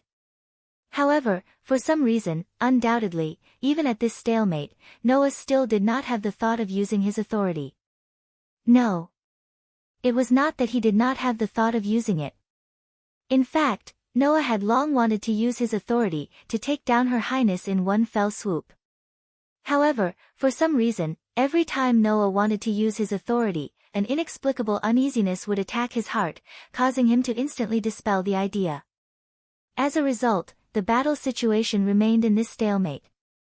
Not knowing if it was because she saw the uneasiness in Noah's heart, Her Highness, who had taken advantage of the situation, stared at Noah's face and suddenly smiled. You seem to have a good intuition, and vaguely felt something, so you have been suppressing your true strength, right? Hearing this, Noah's heart tightened, and his footsteps suddenly staggered as he retreated rapidly. However, Her Highness did not seem to give up. She turned into a bullet and continued to attack Noah. However, your intuition is right. If you use the same strength that you used last time, I can only use my trump card to respond. In this way, that guy will definitely wake up from his long slumber. What's more, if our strength collides and produces too great a shockwave, that guy's seal will be destroyed in the worst-case scenario. Then, we'll be screwed. Zhang Tai said. Zhang Tai continued, but, your intuition is right. If you use the same strength as you did last time, I can only use my trump card to respond to you. That guy. Seal. Noah maintained his retreat as he stared at Her Highness who was fiercely attacking him, and said in a deep voice. In other words, in this capital of flames, there is something terrifying sealed. Well, what exactly is it? Her Highness said unhurriedly. Although I still understand the actual situation, it has been less than 3 years since I was born. Even if I have some knowledge, it is only knowledge that was given along with my birth. Even if you ask me, I can only give you a rough idea, right? What? Noah's expression changed for the first time since the beginning of the battle. It has been less than 3 years since I was born. What kind of joke is this? Of course, Her Highness understood why Noah was so surprised. In this regard, Her Highness acted as if she was not talking about her own affairs. While rushing towards Noah who was retreating rapidly, she said very casually. Don't doubt it, this is the truth. I didn't grow up as a baby, but I had the form of a teenager when I was born, and I was given the knowledge that must be used to grow up as a baby. There are no parents who gave birth to me and raised me, so this is how it is. Hearing this, Noah's eyes fluctuated violently, and he suddenly stopped retreating. Her Highness was slightly startled, but almost like a conditioned reflex, she punched at Noah who suddenly stopped. Pang! Along with an unknown number of muffled sounds, Her Highness' fist was suddenly caught by Noah's palm. Noah just stared at Her Highness' face which was much more immature compared to his own, and couldn't help but murmur. I see, you are the same as me. Noah's words made Her Highness completely stunned on the spot. Same. What did he mean by that? Facing Her Highness' doubts, Noah just blinked his eyes and said faintly. Don't think so much, just like the literal meaning, I am the same as you. There are no parents who gave birth to me and raised me, and I am not a life that grew up as a baby. Instead, I had the form of a teenager when I was born, and I was given the necessary knowledge. Noah's words had an unexpected impact on Her Highness. You. What did you say? Her Highness subconsciously said. But undoubtedly, you are a human. That's right, I am a human, and I have always thought that I am a human. Noah's pair of dark and deep eyes showed a strong will. Although I did not experience the life that a human should have as a baby, and did not have parents who gave birth to me and raised me, I have a grandfather who adopted me, and companions who grew up with me. Saying such a sentence, Noah slowly tightened his grip on Her Highness' fist that fell into his palm. Since I also have a family, relatives, and even a lover that an ordinary human should have, then it doesn't matter why I am so special. Hearing this, Her Highness opened her eyes wide, and then, as if she understood something, she suddenly laughed. So that's the case, this is why I am so obsessed with you, this is what I don't have. Saying this, Her Highness' eyes showed a hostility that had never been seen before. Undoubtedly, you and I are the same, but you exist as a person, and I am just a tool. Saying this, Her Highness broke free from Noah's palm, and in a flash, retreated. In that case, let's end this boring farce here. Chapter 1357. As if he didn't want to be entangled with Noah any longer, His Highness looked at Noah with unprecedented indifference. Although the aura on his body was fading little by little, the hostility did not decrease. Instead, it increased. Although it's very likely that the guy sealed here will wake up if I revive the game here, or even break the seal, it's not in line with my character if I don't use the chess piece in my hand. Let's start right away. After saying this, His Highness didn't give Noah any time to react and directly looked to his side. There, a figure suddenly flashed out without any warning. It was a playful and cute girl. Just like when he faced His Highness, Noah almost immediately recognized the girl's aura with his sensing ability. That aura was exactly the same as the other black-robed person who suddenly appeared beside His Highness at the end of the battle at No Name's base. It was similar to the aura of the other black-robed person who suddenly teleported His Highness away. That girl was Ling. However, in Ling's arms, there was a girl who seemed to have lost consciousness. Her whole body was powerless as she was hugged by Ling. That young girl had a head of dazzling golden hair that was as resplendent as the sun, and she wore a maid's uniform that was alternating between black and white. It was Letitia. Looking at the powerless Letitia lying in Ling's arms, Noah's face gradually darkened. His gaze towards Ling was shockingly cold. Wah! So scary. Ling seemed to be frightened by Noah's extremely cold gaze and took a few steps back with a stiff expression. That brother seems to be more difficult to deal with than I thought, Your Highness. I don't need you to tell me about this kind of thing. His Highness said expressionlessly. Ling, are you ready? Yes, I'm ready. Belle's cute face tensed up. But, Your Highness, are we really going to use it? It might break that guy's seal. I was a little hesitant at first, but now, there's no need to hesitate. His Highness said coldly. In any case, we've already planned to the end. If there's really no other way, then we'll just directly remove that guy's seal. There's no need to hesitate anymore. Since Your Highness says so. Ring fell silent for a moment before nodding. That's the only thing we can do. Hearing this, Noah had a bad premonition. Intuition told Noah. Now was the best time to take Letitia back. As soon as this thought appeared in Noah's mind, Noah chose to carry it out without any hesitation. Thus, in Noah's heart, the stone plate with the 10 patterns connected to it suddenly turned and pointed to the pattern of a divine bird spreading its wings. It was the incarnation of the phoenix. As long as he could enter the seraphic speed world and achieve the true meaning of lightning speed by shortening the movement time, he would definitely be able to seize back Letitia before His Highness and Belle could react. However, Belle was also a decisive person. After obtaining His Highness's permission, Belle no longer hesitated and chose to carry out the order. In the end, Noah was one step too late. In the sky above Huang Yen City, the sky suddenly trembled and was shrouded by a large dark cloud that suddenly appeared without any warning. Rumble. In the thick dark clouds, dense lightning began to move and dyed the sky above Huang Yen City into a flashing blue and white color. Noticing this abnormality, everyone in Huang Yen City raised their heads and looked at the sky. Including Noah. In the next second, a scene that did not exist in reality appeared in front of everyone. The dark sky that was covered by thick dark clouds suddenly split into two halves. Soon after, a huge head stretched out from the two halves of the sky. Everyone was dumbfounded as they looked at the head that was poking out from the split sky. Although Noah was not stunned, his pupils suddenly shrank to the size of a needle tip. What kind of head was that? In short, it was a huge dragon head. It was not the ferocious dragon head that was unique to the West, but the divine dragon head that was unique to the East.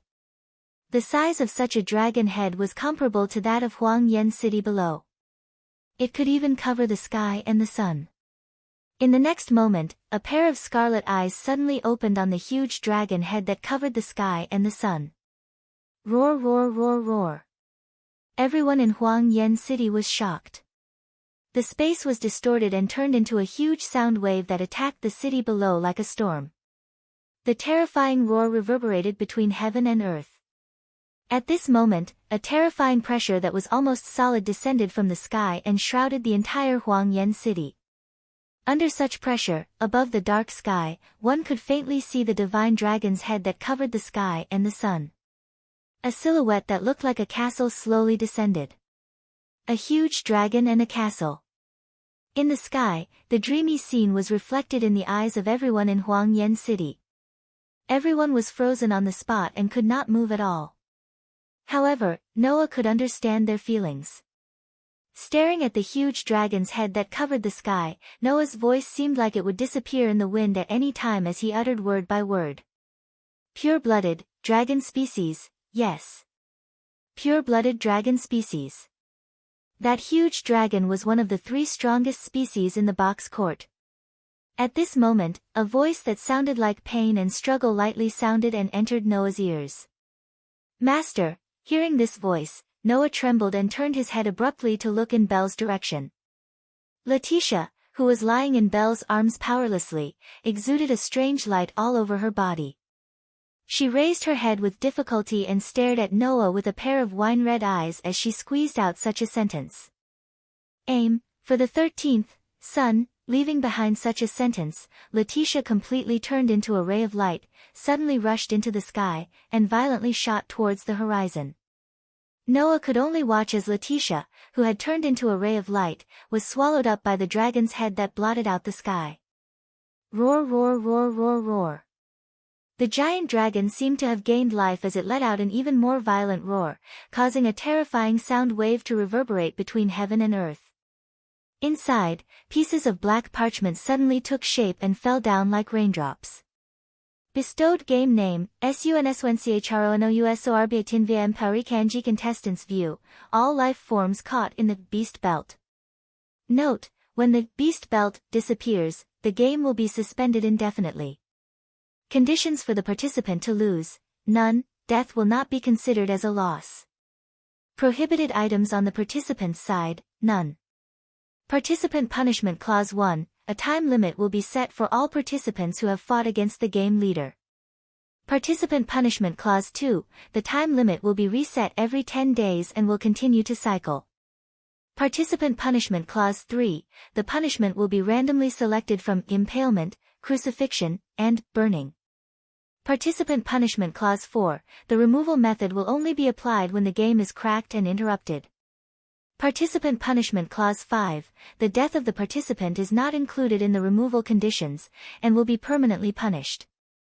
Organizers' victory conditions, none. Participants Victory Conditions 1, Kill the Game Leader, Demon King Dracula. Participants Victory Conditions 2, Kill the Game Leader, Letitia D. Cray. Participants Victory Conditions 3, Collect the Shattered Stars and offer the Beast Belt to the throne. Participants Victory Conditions 4, Follow the guidance of the Beast Belt to return to the throne in the correct form, and pierce the heart of the revolutionary leader who is bound by iron chains. Oath, respect the above content, based on glory, flag, and organizer's authority, host the bestowed game. Seal. Chapter 1358. Bestowed game name, SUNSUNCHRONUSORBATINVIA Emparikanji Contestant View, all life forms caught in the Beast Belt. Note, in the event that the Beast Belt disappears, the game will be suspended indefinitely. Contestant defeat conditions, none, death will not be regarded as defeat. Contestant prohibitions, none. Contestant penalty clause 1, a time limit will be set for all contestants who have fought with the game leader. Contestant penalty clause 2, the time limit will be reset every 10 days and will continue to cycle. Contestant penalty clause 3, the punishment will be randomly selected from impalement, crucifixion, and burning. Contestant penalty clause 4, the removal method will only be applied when the game has been cracked and interrupted. Contestant penalty clause 5, the death of the contestant is not included in the removal conditions and will be permanently punished. Host victory conditions, none. Contestant victory conditions, kill the game leader Demon King Dracula. Contestant victory conditions, kill the game leader Letitia D. Cray. Contestant victory conditions, collect the shattered starry sky and offer the Beast Belt to the throne. Contestant victory conditions, follow the correct form of the Beast Belt to return to the throne and pierce the chained heart of the revolutionary leader. Oath, respect the above content, based on honor, flag, and host authority, host the bestowed game. Seal. It had to be said that the content of the game recorded in the pitch-black contract that fell from the sky was very absurd. Absurd to the point of being unreasonable. Especially the part that described the punishment clause, it was obviously emitting the most intense malice. Not only was there a time limit of 10 days, once the time limit was reached, the contestant would be randomly subjected to impalement, crucifixion, or burning. One of the 3 terrible punishments was not allowed to be removed even after death. It was like whipping a corpse, once every 10 days, and could only be removed after the game was cracked. This kind of malicious and twisted penalty clause was simply enough to arouse the anger of the heavens and the resentment of the people. As a game, it was impossible for such a punishment clause to exist. However, the organizer had given up on the possibility of winning, and also gave up on letting the contestants lose. In the end, there was no reward, no gain, and these angry punishment clauses were added into the game. This was a game that existed only for the sake of violence. In the end, either the organizer or the participant would die. There was no room for negotiation or compromise. Therefore, all the people who had obtained the contract documents in Brilliant Flame City turned pale in a split second. Their faces were full of terror. Noah, who was holding a pitch-black contract document that recorded the game's content, also lowered his head, letting the fringe on his forehead cover his expression. The contract stated that the leader of the game was Letitia. In that case, there was no need to guess who the organizer of this game was. Letitia once said, in the past, in order to avenge her clansmen who died in the civil strife, she once degenerated into a demon king and held a game that existed only for the sake of revenge. In the end, although No Name's former companions managed to free Letitia, they weren't able to crack Letitia's game. Instead, they used the method of indefinitely delaying the game as stated in the contract to separate Letitia from the game itself, sealing Letitia's game. Then, there was no need to explain the current situation. His Highness and Belle captured Letitia and used Letitia as a medium to unlock Letitia's sealed game, allowing this game that existed only for the sake of revenge to reappear in the world. From the beginning, His Highness and Belle had been scheming against Noah.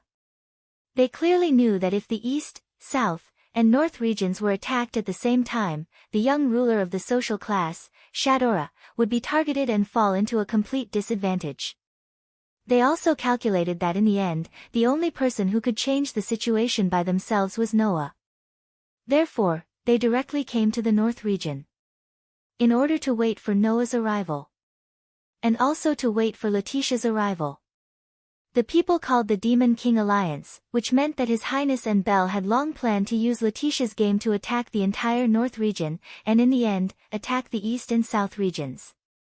Their goal shouldn't be hard to guess. Whether it was the east, south, or north region, the only ones that were attacked were the rulers of the social class and their substitutes. Then, the Demon King Alliance's goal should be to defeat the rulers of the social class and promote another person to become the ruler of the social class. Once the ruler of the social class became the ruler of the social class, they would be able to obtain the sovereignty of the sun. That was the goal of the Demon King Alliance. It was also the goal of His Highness and Belle. Noah lowered his hand and slowly let go of the pitch-black contract in his hand, allowing it to float to the ground. Then, Noah raised his feet and lowered his head, walking step by step towards His Highness and Belle. His Highness and Belle, who originally thought that Noah would be angry and attack, saw Noah silently walking towards them step by step, and an inexplicable tremble emerged in their hearts. Then, a soft voice entered His Highness and Belle's ears. "Fear those with wings. Both the evil and the powerful fear me because of my wings. My wings will bring you a curse, and the evil will not be able to hit me," the powerful voice echoed in the air, causing the trembling in His Highness and Belle's heart to suddenly reach its peak. "Your Highness!" Belle couldn't help but shout. "Retreat!" As soon as his voice subsided. Buzz! Noah, who was slowly walking in the direction of His Highness and Belle, was suddenly covered by a flash of light. His figure was like a mirage as he abruptly rushed out. With this dash, a series of human-shaped shadows flashed behind Noah's back. With bursts of light and shadow, Noah flashed in front of His Highness with unprecedented speed. His Highness only saw a blur before Noah's figure suddenly appeared in front of him. Bang! Accompanied by a muffled sound, a fist heavily bombarded His Highness' chest at an almost impossible speed. Goo! His Highness groaned, and before he could even react, his whole body was directly sent flying upside down. However, Noah once again carried a burst of light and shadow. With a speed that couldn't be seen by the naked eye, like a flash of light, he instantly swept above His Highness, who was still flying upside down in midair. With a spin, as if he was diving down, his fist fiercely landed on His Highness' body. Bang! With this punch, His Highness, who was still flying upside down in mid-air, was smashed to the ground together with Noah, who had punched His Highness. Both of them smashed a crater into the ground. Pfft! His Highness finally spat out a mouthful of blood, and his mind was completely blank. What's wrong? What happened? Why did Noah's speed suddenly become so terrifying? This question had not been answered at all, but His Highness felt it. His collar was fiercely grabbed by a hand, and he was lifted up from the crater-like crater. At this moment, His Highness tried his best to open his blood-stained eyelids. Imprinted in His Highness' eyes was Noah's face. Straddling His Highness, Noah lifted His Highness' upper body from the gravel by the collar. He raised a fist, and his face was filled with a violent expression. "All evildoers, be afraid of my power. Now, I shall obtain the majesty of 10 mountains, the strength of 100 rivers, and the strength of 1,000 dragons. The majestic me shall raise the ferocious power of dragon slaying." In Noah's mind, the outline of the stone plate connected to the 10 patterns suddenly turned, and pointed to the incarnation of the Dragon Emperor. Then, Noah's raised fist fell down. Boom! In the roar, the ground seemed to collapse, and layer by layer, it sank down. Chapter 1359. At this moment, the entire brilliant flame capital seemed to have encountered an earthquake and began to tremble. Kacha kacha kacha. Accompanied by cracking sounds that made one's teeth ache, cracks spread out on the streets of Huang Yen City. In the blink of an eye, they covered half of the entire city. In such a violent vibration, the fire dragon that had the ability to fly was another matter, but the giants were shaken to the ground one by one, causing a burst of miserable howls. As for the center of the cracks that almost covered half of the entire Huang Yan city, the ground was sinking layer by layer as if it was collapsing. The scene was extremely shocking. The incarnation named Dragon Emperor was one of the more complicated effects in Noah's authority. Compared with the other incarnations that generally only had one or two, or at most 2 or 3 effects, the Dragon Emperor, among the 10 incarnations, had a total of 5 effects. 1. Able to transform the body into the physique of a dragon and exercise the power comparable to a giant dragon. 2. Able to have the power of dragon kill that causes great damage to dragons. 3. Able to obtain the ability of air scale that has a defensive power comparable to a giant dragon's dragon scales. 4. Able to let people have a close combat ability that surpasses wildness and intuition. 5. Able to materialize the Red Dragon Emperor's boosted gear, and exercise the ability to multiply and transfer. However, although the abilities were complicated, in a nutshell, using this incarnation, Noah would instantly become a humanoid giant dragon that could multiply and transfer his own power and cause great damage to his own kind. After such a long time of self-enhancement of authority, the power of the current Dragon Emperor had far exceeded the past. Coupled with the blessing of Noah's LV5 ability value, the two were superimposed. With this punch, even a small hill could be smashed into pieces, right? Under the bombardment of such power, the ground with a diameter of more than 1,000 meters collapsed in the most direct way, causing the gravel in the sky to explode. It was as if the sky was falling and the earth was cracking. In the bursts of roars, the gravel fell in all directions. It was unknown how long this scene lasted. When everything calmed down, Noah's chest heaved up and down slightly in the center of the crater. With a face full of anger, he withdrew his fist that was deeply buried in the ground and lifted his other hand. Suddenly, in front of Noah, a pile of rubble was separated by Noah's movement. That was because Noah's hand was still holding onto the collar of a piece of clothing. With some strength, he pulled out the owner of the clothing that he had punched into the ground. That person was naturally His Highness. However, at this moment, His Highness was in a terrible state. Not only were his clothes tattered, but his skin was also cracked open. A large amount of blood continuously flowed out from His Highness's skin, dyeing His Highness into a bloody person. Not only that, but a large amount of blood was flowing out of His Highness' mouth.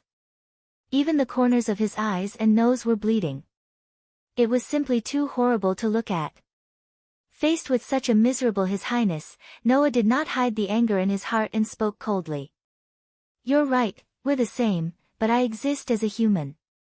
Therefore, as a human, I'll clearly tell you, undoubtedly, that this is the price you have to pay for attacking my companion." With such a sentence, Noah lifted His Highness, who was covered in blood, with one hand and raised his other hand high again. "Go and repent in hell." Just as Noah's terrifying punch was about to land on His Highness' body again, a sharp sound of something breaking through the air was suddenly heard. A few short knives suddenly cut through the sky and flew over at an astonishing speed. It was as if they had pierced through space and shot toward Noah, who had raised his fist high up in the air. Feeling the sound of something breaking through the air behind him and the sharp weapons approaching at an extremely fast speed, Noah's hand movements paused slightly, and he glanced behind him. On his body, a burst of crimson-red air waves suddenly shook. It was a wave of air that resembled a crimson dragon-shaped armor. The air wave turned into a crimson dragon man, as if it had covered Noah's body. The sudden appearance of the dragon man caused ripples in the air. That was the air scale after fusing with the Red Dragon Emperor's boosted gears balance breaker. Clang clang clang clang. The few short knives that fell on the crimson air scale caused a crisp sound of collision, splashing a burst of sparks, and then they were all knocked away. After all, they were just ordinary short knives, and were not enough to break through Noah's air scale. However, the opponent did not want to cause harm to Noah, but wanted to stop Noah's attack. In the next moment, Noah felt the weight in his hands suddenly disappear. Her Highness, who had been completely covered in blood while being carried by Noah, suddenly disappeared. Seeing this, Noah's eyes flashed. He closed his eyes and expanded his senses. Unfortunately, His Highness's aura had long since disappeared. Even Ling had disappeared. Clearly, when Noah was about to deal the final blow to Her Highness, Belle used her mysterious grace to take Her Highness away. Moreover, the other party seemed to be fully aware of how dangerous Noah was. They immediately fled with His Highness, completely disappearing without a trace. Did he escape? Noah suppressed the anger in his heart and took a deep breath to calm himself down. I will remember what happened today. Little brat who calls himself Your Highness, don't give me a chance to settle the score. After saying those words, Noah raised his head and looked at the sky. Roar, roar, roar, roar, roar. The gigantic dragon head that poked its head out from the split sky kept roaring at the blazing flame capital below. The sound waves turned into waves of wind that blew across the entire city like a storm. Noah cancelled the use of the Dragon Emperor avatar and flew towards the sky. When the war in Huang Flame City was escalating, a pair of red jade-like eyes suddenly opened in the depth of a volcano in Huang Flame City where even light and sound couldn't reach. What kind of eyes were those? In terms of appearance, it could be likened to a red bead embedded in a broken wall. However, this pair of red jade-like eyes contained a gaze that no one could understand. It was a gaze that could not be described as ruthless. It was an expression that could not be described as ferocious. If one had to find a word to describe this expression, there was only one word. Terror. It was a gaze that could make an ordinary person's heart explode with the most primitive terror the moment they saw it. The owner of this pair of eyes slowly raised his head and looked towards the pitch-black sky, as if he could see the conflict on the ground far away. Along with this action of raising its head, the sound of chains clanging echoed in the air. That was natural. Because, the thick and somewhat unnecessary iron chains were wrapped around its limbs and penetrated them, causing its limbs to be sewn into the rock wall. Although there was no blood, anyone who saw this scene would believe that the iron chain that was so tight that it had sunk into the flesh would bring indescribable pain to it, right? However, that kind of thing was of no importance to it. Compared to the physical pain, it could not accept the fact that it could not bring despair and terror to the world. However, that was not important. As if it felt something, it opened its mouth and revealed its sharp and terrifying fangs. He had comprehended. Perhaps it was not far from seeing the light of day again. It's time to welcome the final trial, me, human heroes, the voice kept echoing and did not calm down for a long time. Chapter 1360. Whoosh. Withstanding the whistling atmosphere, Noah's body turned into a ray of light and soared into the sky. In the blink of an eye, he arrived high in the sky and looked at the horizon. Roar, roar, roar, roar, roar. The huge dragon head that peeked out from the sky that had been split into two was still roaring. Just this alone had formed a storm that was comparable to a disaster, bathing the entire blazing flame capital in the violent storm. It seemed like it could be blown away at any time, and it was on the verge of collapse. Nobody knew whether it was disdain or deliberate, but the huge dragon's head didn't seem to have any intention of charging down from the clouds. It was only roaring there. If the huge dragon really wanted to attack Raging Flame Capital, then it only needed to charge toward Raging Flame Capital and Raging Flame Capital would be turned into ashes.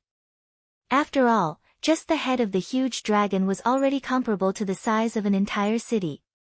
Then, how big was the body of the huge dragon that was still in the clouds? Just thinking about it was enough to make people tremble. If that was the case, the people in Raging Flame Capital should rejoice. Rejoice that the huge dragon didn't attack Raging Flame Capital. However, it shouldn't be that the huge dragon didn't want to attack. Instead, it should be that it didn't want to attack for the time being. Noah could tell. Although that huge dragon was a pure-blooded dragon species, it didn't have any intelligence or intelligence. Speaking of which, why would a pure-blooded dragon species appear in Letitia's game? Why would Letitia be swallowed by that huge dragon? I still don't know the reason behind these. Noah raised his head and looked at the huge dragon that was letting out a world-shaking roar. His eyes were filled with uncertainty. Could it be that the main body of that huge dragon is actually, just when Noah had some guesses in his heart, another figure flew out from Raging Flame Capital. Accompanied by a burst of black wind, the figure arrived beside Noah. Who else could it be other than Pest? Pest was holding the pitch-black contract in her hand. Her complexion was pale as she looked at the huge dragon that covered the sky. Then, she turned her gaze and looked at Noah. Her voice was hoarse as she spoke. Has Letitia's game been restarted? It would appear that Pest also knew about the matter regarding Letitia. Noah did not answer Pest's question. Instead, he stared at the roaring dragon and spoke in a low voice. How's the situation in Glorious Flame Capital? Shadora and Mandela seem to have defeated the Demon King controlling the giant tribe. They have split up to deal with the giants wreaking havoc in the city. Pest was silent for a moment before answering truthfully. In addition, Letitia and I have defeated many giants before this. The defeat of the giants is only a matter of time. Hearing this, Noah stared at the gigantic dragon that covered the sky and said. In other words, all that's left is to solve Letitia's problem, right? That's right, Pest answered subconsciously. Then, she seemed to have realized something and was shocked. Do you want to fight that pure-blooded dragon? If that was the case, Pest could not help but feel astonished. That was a pure-blooded dragon, an existence known as one of the 3 most powerful races. Conservatively speaking, an existence like that was at the apex of the 4-digit number. It might even be a terrifying existence in the 3-digit number. Fight against such an existence. Ignoring everything else, if Pest were to fight against such an existence, even if she possessed the body of a god, she would still be torn to pieces in an instant. She would be deader than dead. How could one possibly fight against such an existence? Of course, with the strength that Noah had displayed earlier, he might really be able to fight against that gigantic dragon. However, in Pest's opinion, there was no solution more foolish than directly fighting against the strongest species right from the start. The urgent matter at hand was not to think about how to fight against such an existence. Instead, it was to take advantage of the fact that the other party had yet to launch an attack to defeat the giant tribe and then think of a way to solve the game. Since the gigantic dragon appeared together with the game that Letitia held, the gigantic dragon should also disappear when the game was solved. That was the most suitable method for now. Naturally, Noah understood that. However, at a time when he still did not know how Letitia was doing, leisurely sitting down and thinking about how to solve the game's puzzle was something that Noah could not do. At the very least, he should confirm whether Letitia was doing well or not. Thinking up to this point, Noah turned his gaze and looked in another direction. It was a castle floating in midair above the gigantic dragon. A castle? Noah's eyes flickered. Could that be the ancient city of the vampires? Noah had heard Letitia mention before that before the internal strife of the vampires began, the vampires known as the Knights of the Box all lived in a floating castle. After Letitia degenerated into a demon king, she held the most ferocious revenge game and annihilated all the traitors that started the internal strife. After that, the castle was reduced to a demonic realm that was solely occupied by Letitia, known as the last king of the vampires. It was feared by the people of the box. In other words, before Letitia was separated from the game, Letitia had been living in the floating vampire castle.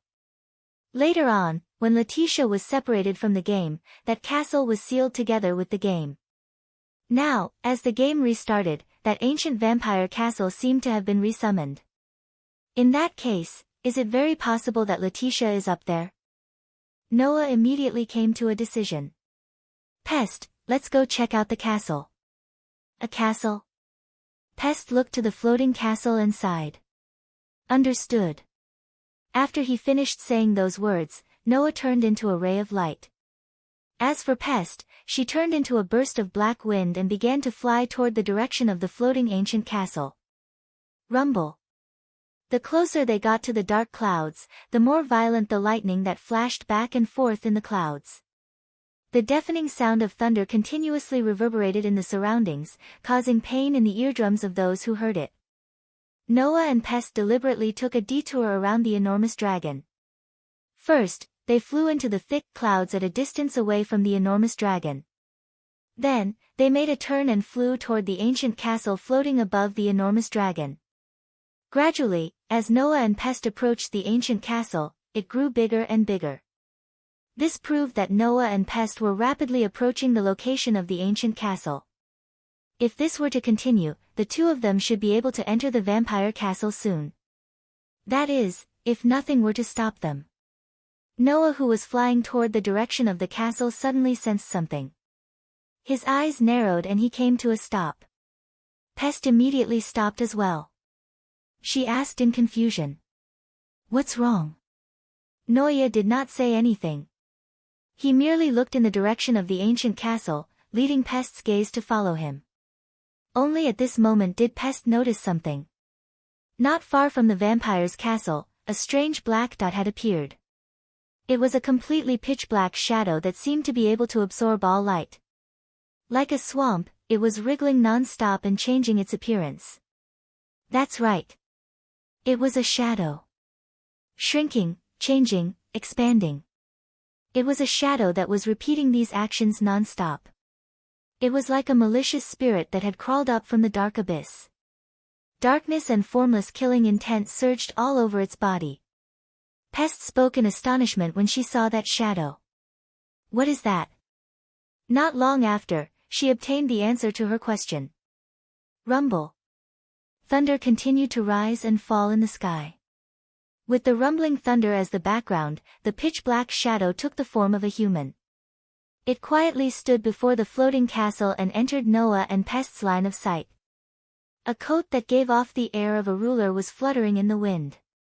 The dazzling lightning illuminated the long golden hair that was as bright as sunlight. Pest's face stiffened when she saw that figure. Noah muttered softly as he stared at the figure. Letitia. Chapter 1361. Letitia. Seeing the young girl floating before the vampire's ancient castle, Pest's face was filled with doubt, confusion and disbelief. Pest could not be blamed for acting this way. The reason for that was because, compared to the Letitia's appearance in Pest's memories, the current Letitia's appearance had completely changed. No. To be more exact, it would be more accurate to say that her appearance had changed. Not only was she no longer wearing the blue and white maid uniform, but even her age had changed enormously. If the Letitia Pest knew was a young girl of the same age as herself, then the Letitia before her was at least 17 or 18 years old. The adorable young girl's appearance had changed into a woman emitting a bewitching aura. Her beautiful waist-length golden hair no longer had that lovely ribbon around it. Instead, it flowed down her soft waist like a waterfall. Such a dramatic change made it impossible for one to associate it with the adorable Letitia.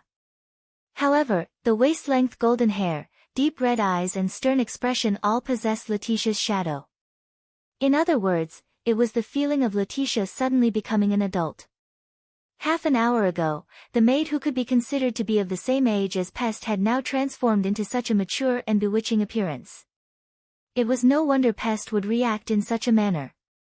Only Noah knew that the mature and bewitching appearance was Letitia's true appearance. Her adorable and young appearance was merely another one of Letitia's appearances in order to accumulate power and avoid unnecessary consumption of power. Only when Letitia revealed this mature and bewitching appearance would she unleash her full strength in battle. In other words, the current Letitia was in a state where she was prepared to unleash her full strength at any moment. Something's wrong. Noah suddenly spoke. She's not Letitia. That's right. The person with Letitia's appearance was not Letitia herself. Shadow. That's Letitia's shadow. Dragon's shadow. That was the name of that shadow. The shadow called Dragon's Shadow was actually Letitia's grace. This grace was capable of a myriad of changes. Furthermore, it was very powerful. After the godhead was taken away, this gift became incomplete. Even so, with the help of the dragon's shadow, Letitia was still able to stand firmly at the bottom of the 5 digits. She was not reduced to a small fry at the bottom. When the dragon's shadow was in its complete state and she still possessed the divinity, Letitia even became a full-fledged ruler and was given a 4-digit position. One could imagine how powerful this gift was. Although they did not know what was going on, Letitia's dragon's shadow had appeared in Letitia's form. She stood in front of Noah and Pest. A pair of emotionless and cold crimson eyes stared at Noah and Pest. The gift known as Dragon's Shadow was in Letitia's form. She slowly raised a hand to the front. Wang! In the next moment, following an intense wave of energy fluctuations, a pitch-black shadow spread out from Letitia's body like a tide. Amidst the trembling sounds, the expanding shadows gradually turned into sharp weapons. There were sabers, swords, spears, halberds, and all sorts of other forms. They seemed to have emerged from the spatial fluctuations, and their sharp points were aimed at Noah and Pest. That scene was simply like a pitch-black gate of Babylon. Soon after, the sharp weapons formed by the shadows shot out explosively. They covered the sky and covered the earth as they shot toward Noah and Pest. Their speed was simply faster than a bullet. Pest's expression changed. Even Noah's eyes narrowed. Immediately after, the master and servant duo kicked the air at the same time and rapidly retreated backward. However, the rain of weapons easily caught up to the two of them. Seeing the sharp points of the pitch-black weapons gradually enlarging in his eyes, Noah did not hesitate in the slightest. On his arm, the magic patterns that represented enhanced magic spread out. His powerful fist heavily smashed forward. Clang! Following the sound of metal colliding with metal, one of the pitch-black weapons was sent flying by Noah's fist. Clang! Clang! Clang! Clang! In the next second, amidst a series of crisp sounds, the attacking pitch-black weapons were smashed away by Noah's fist one after another. They scattered into black spots all over the sky and regrouped in the direction of Letitia's shadow. Only after all the weapons were sent flying did Noah stop and float in midair. Sensing that his arms had become slightly numb from the collision just now, even Noah couldn't help but be astonished. What great power! Regardless of whether it was power or speed, the weapons formed by the dragon's shadow were extremely astonishing. That power was definitely not at the bottom of the 5-digit level. In fact, it didn't even seem like the power of a 5-digit level. Pest clearly had the same feeling. She stared intently at Letitia's shadow in front of her and spoke somewhat nervously. Be careful. That shadow has the aura of a divinity. Those words caused Noah's heart to tremble. Divinity? Letitia's shadow has a divinity. Didn't that mean that at this very moment, Noah was facing the true power of Letitia when she was at her peak and was known as the Demon King? So that's how it is. Not only did Letitia release the sealed game, Letitia's original divinity was also prepared, allowing Letitia to recover to her peak strength. Noah's mood was mixed with joy and worry. He was happy because Letitia's divinity that had been stripped away appeared before him. He was worried because the timing of the divinity's return was simply too terrible. If that was truly the dragon's shadow that possessed Letitia's divinity, then it would mean that the enemy Noah and Pest were facing was a 4-digit level demon king. A pure-blooded demon king that had once commanded the entire vampire race that protected the order of the court. A pure-blooded demon king that had once held the position of the ruler of the entire hierarchy and established the hierarchy system. A 4-digit level demon king, a pure-blooded dragon, a vicious game that exists only for the sake of revenge. Noah couldn't help but smile bitterly. Is this your true power, Letitia? As if to verify Noah's thoughts, the pitch-black sharp blades that blotted out the sky and covered the earth once again converged and took form. Like a violent storm, the blades cut through space and enveloped Noah and Pest amidst sharp sonic booms. Buzz, however, at this moment, water-like golden ripples began to undulate around Noah. Within the ripples, blades, swords, spears, halberds and various other treasures that were undoubtedly much more gorgeous and dazzling compared to the pitch-black weapons emerged from the ripples. They turned into flashes of light and shot toward the incoming rain of pitch-black weapons. Clang, clang, clang, clang, clang, clang. Immediately, in the dark cloud-filled sky, the gorgeous and dazzling treasures collided with the monotonous pitch-black treasures repeatedly. Sounds of metal colliding were heard and sparks filled the entire sky. Pest! Noah called out to Pest, who was beside him.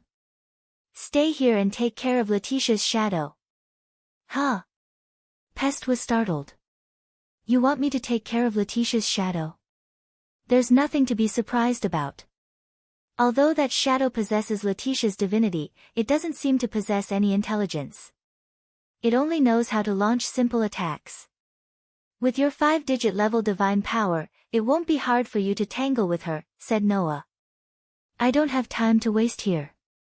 Thus, I'll leave this place to you. Remember, you are not allowed to scatter Letitia's shadow. Otherwise, her divinity will likely disappear. After saying those words, Noah ignored the stupefied Pest and turned into a ray of light that flew toward the castle. Pest was unable to stop him in time. She could only look on helplessly as the pitch-black sharp blades shot toward her. As if giving up on herself, she raised a black wind. It's my misfortune to have a master like you. Chapter 1362. Whoosh! The cold wind was like a sharp blade, blowing through the castle in midair. It was a castle full of lonely air and thick dust. The castle was almost entirely made of stone. Even under the attack of the wind, the buildings inside were able to remain unshaken. Even the streets were not affected by the wind, almost maintaining their original appearance. In short, it was a majestic city. Unfortunately, there wasn't a single person in such a city, causing the air to be deathly still. If one walked along the main road from the direction of the city gate, then one would finally arrive at the Imperial Throne Hall. In the Imperial Throne Hall, there was a throne. At this time, a young girl was quietly sitting on the throne, as if she was taking a nap. The quiet atmosphere pervaded around her, making the scene seem unusually beautiful. The one sitting on the throne was naturally Letitia. The clothes on her body were different from the maid clothes she wore when she was forcibly taken away. She had changed into a black dress. Her hands and feet were chained to the throne. She was treated like a prisoner, but unexpectedly, there was a strange sense of beauty. His shiny golden hair reflected a resplendent luster, causing one's heart to surge with emotion. This extraordinarily cute-looking girl, at this moment, let her consciousness wander in a hazy state, as if she was floating in the sea of dreams, drifting with the waves. If there were no external factors interfering, the girl would probably continue to sleep, right? Until a call sounded. Letitia. Letitia. Letitia, for Letitia, that was a very familiar voice. If one had to say why, it would be because the other person's identity, to Letitia, was very special. Although she was once reduced to an object because of the Demon King's attack, it must be said here that the girl named Letitia was not only a full-power ruler, but also the legitimate heir to the throne of the vampire clan. Her identity was extremely noble, and it would not be an exaggeration to say that she was the princess of the Box Court. Even after falling to the Demon King, Letitia was still known by the people of the Box Court as the Vampire King, Dracula, and other famous titles. It could be said that she was very famous. This kind of Letitia had never bowed her head in front of anyone before. The only exception was the unfathomable man who had recently broken into Letitia's life and saved her, who had been reduced to an object. For this man, Letitia was only grateful at first, and called him master because of their relationship. As the other party's unfathomable side became more and more obvious, Letitia's pure gratitude gradually transitioned into true admiration, respect, and even reverence. She began to unconsciously recognize the identity of master. Therefore, it must be explained here. Since ancient times, there was only one person who could make Letitia call him master. Thus, to Letitia, how could the other person's voice not special, and not familiar? At that moment, Letitia desperately whipped her hazy consciousness and woke up from her slumber. As soon as she opened her eyes, Letitia, Letitia, Letitia, Letitia, and Letitia, Letitia, Letitia, Letitia. Letitia, master. Letitia used her remaining hazy consciousness to observe her surroundings. It wasn't until she realized where she was that she shuddered and recalled everything that had happened. So that's how it is. Letitia said softly with a complicated expression. Have I become the Demon King again? Although it was not voluntary, for Letitia, this fact was still a shock. After all, the reason why Letitia became the Demon King was not honorable at all. She became the Demon King for revenge. She held such a vicious game for revenge. All of this was a past that Letitia could not bear to look back on. After becoming the host of the game again, Letitia understood the current situation in an instant. Because of the lack of rationality and Letitia's reluctance to hold the game again, the dragon did not take action and was still observing. Letitia's shadow seemed to have noticed an intruder, and while Letitia was asleep, it automatically attacked the enemy. As for the fact that the divinity that Letitia originally possessed was taken by the shadow, Letitia was more or less surprised. Due to the return of the divinity, Letitia's, dragon's shadow, was restored, and her power also returned to its peak. If it were any other time, this would definitely be something to be happy about. However, now, the return of the divinity only increased the difficulty of Letitia's game for others. This was not a good thing for Letitia. How do you feel? Noah just looked at Letitia, who had a complicated expression, and asked softly. Do you feel uncomfortable anywhere? If I can feel uncomfortable, then maybe it's a good thing. Letitia laughed bitterly. Master should have noticed it too, right? The current me is not the real me. Looking closely, Letitia's figure did seem a little illusory. This was because the body on the throne was just a shadow with Letitia's consciousness. Noah looked straight at Letitia's bitter expression and sighed. This is just a projection of your consciousness. Your real body should have turned into that dragon by now, right? Master really noticed it. Letitia's expression became even more bitter. Yes, the dragon outside is my original body. No, it should be said that I used the Ophiuchus's sun sovereign and my own body as a medium to summon the dragon. In other words, the pure-blooded dragon outside was transformed into Letitia using the Ophiuchus's sun sovereign as a medium. A long time ago, in order to suppress the vampires who caused internal strife, I used the Ophiuchus's sun sovereign and my own body as a medium to transform into the dragon. I launched an extremely vicious game of bestowment and took revenge on my own kind. Letitia shook her head.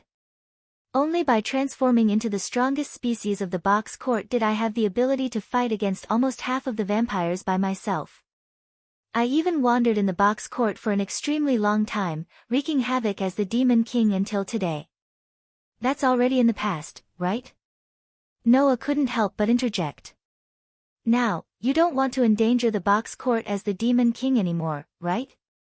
So, the so-called involuntary is probably referring to my current state, right? Letitia met Noah's gaze. Now, I only hope that Master can clear this cruel game and give me relief. Hearing this, Noah was silent. Looking at Letitia's resolute and awe-inspiring face, Noah spoke word by word. But, clearing the game means that you must die, right? Letitia's breath stopped and she couldn't say anything. And this undoubtedly confirmed Noah's words. Letitia's game had 4 victory conditions. If the contestant wanted to clear the game, they must achieve one of the 4 victory conditions. Contestant Victory Condition 1, kill the game leader, Demon King Dracula. Contestant Victory Condition 2, kill the game leader, Letitia D. Cray. Contestant Victory Condition 3, collect the shattered starry sky and offer the Beast Belt to the throne. Contestant Victory Condition 4, follow the guidance of the Beast Belt to return to the throne in the correct way and shoot through the chained revolutionary leader's heart. The first and second victory conditions were to kill Letitia. And from Letitia's chained body on the throne, it could be seen that the chained revolutionary leader, in the 4th victory condition, was also referring to her. As for the 3rd victory condition, Noah estimated that if it was achieved, it would also cause Letitia to lose her life. Only by completely blocking her escape route, Letitia's impossible punishment clause in the game could be established. So, no matter which victory condition was achieved, in the end, Letitia had to die. Chapter 1363. Death. As long as they cleared the game called Sun Synchronous Orbit in Vampire King, Letitia would die. Although it was cruel, this was the reality. Of course, death was not a particularly serious consequence for Noah or Letitia. The reason why the former had this understanding was because even if Letitia died, he could use the precious resurrection item from the previous world to resurrect Letitia. Although Letitia's level could reach up to 4 digits, low-level resurrection items were not effective on her. Noah's treasure house did not only have low-level resurrection items, there were also some high-level resurrection items. What's more, Noah still had some of the most precious high-level resurrection items. Using such a resurrection item, he could resurrect a designated person unconditionally without any restrictions. Even if the body, spirit, and even soul were annihilated, using the high-level resurrection item, he could still resurrect. If there must be a limit, it was that this high-level resurrection item, under normal circumstances, was not only the most precious one-time consumable item, but it could only resurrect a person unconditionally. However, if Letitia really died, then no matter what, Noah would not be stingy with such a high-level resurrection item. As for Letitia, she didn't take death seriously at all. If death could free her from the position of the Demon King, then Letitia did not mind abandoning her life that had lived for countless years. And Noah also saw this point. Noah stared straight at Letitia's pair of exceptionally beautiful crimson eyes as he spoke in an extremely serious tone. "I won't allow you to underestimate your life." Letitia was stunned. "Listen carefully." Noah stared straight at Letitia's stunned face as he enunciated each and every word clearly. "I am your master, and you have personally admitted that you are my possession. In that case, without my permission, you are absolutely not allowed to throw away this life that belongs to me." These unquestionable words made Letitia's heart uncontrollably shake. "Do you know?" Noah said in a voice that contained strong emotions. "The thing I hate the most is people who underestimate life." After saying that, Noah stood up and turned around. With his back facing Letitia, he slowly walked in the direction of the door. Looking at Noah's gradually disappearing back, Letitia could not help but speak. "You? Where are you going?" "Of course I'm going to your place." Noah's voice slowly echoed. "Whether you are a vampire or a dragon, this time, let me tell you what kind of punishment you will receive if you ignore your master's thoughts." After leaving this sentence, Noah's figure disappeared from Letitia's sight. Letitia could only stare blankly in the direction where Noah had left. In her heart, the idea of ending things with death began to gradually change. If it's master, maybe there is a way. Bang. In the distant horizon, in front of the vampire's ancient castle, the pitch-black wave collided with the pitch-black storm. It was as if neither side was willing to give up on the other. It was also as if they were two monstrous waves that gave rise to a sky-shaking loud noise and a berserk impact. The surrounding pitch-black clouds were all dispersed. The shadow that carried Letitia's godhead floated in midair as if it was looking down on everything. Pitch-black shadows unceasingly surged out from its body, forming surging black waves. Amidst the rumbling sounds, the black waves covered the sky and covered the earth as they surged forward. Opposite the shadow, Pest's blue and white-made uniform had unknowingly changed into the black and white patterned dress. She was also wearing a pair of snow boots. Her body was also surging with a pitch-black substance. It was a black wind that could bring about life and death. With a whistling sound, she also charged forward. Boom! The black waves and the black wind collided once again in the distant horizon. In an instant, the loud noise caused by the collision even covered the continuous rumbling of thunder in the surroundings. It gave rise to astonishing shock waves. Traces of pitch-black luster mixed with it spread out in all directions. The queen of the vampire controlling the pitch-black shadow. The god of the Black Death controlling the pitch-black wind and waves. The two young ladies, who stood at the top of their species in every sense of the word, constantly turned their powers into physical collisions, causing deafening explosions to resound in the dark sky, causing the atmosphere to become chaotic. At first glance, it appeared that Letitia and Pest were evenly matched. In reality, in terms of strength, Letitia was superior to Pest. The race known as the vampire was actually a race that was born from pure-blooded dragons. Pure-blooded dragons were life forms that were born from the sudden gathering of pure energy. If a pure-blooded dragon like that were to undergo parthenogenesis, the new life form that was born would also be a pure-blooded dragon. However, if a pure-blooded dragon were to mate with a mutant, it would give birth to a subspecies of dragon.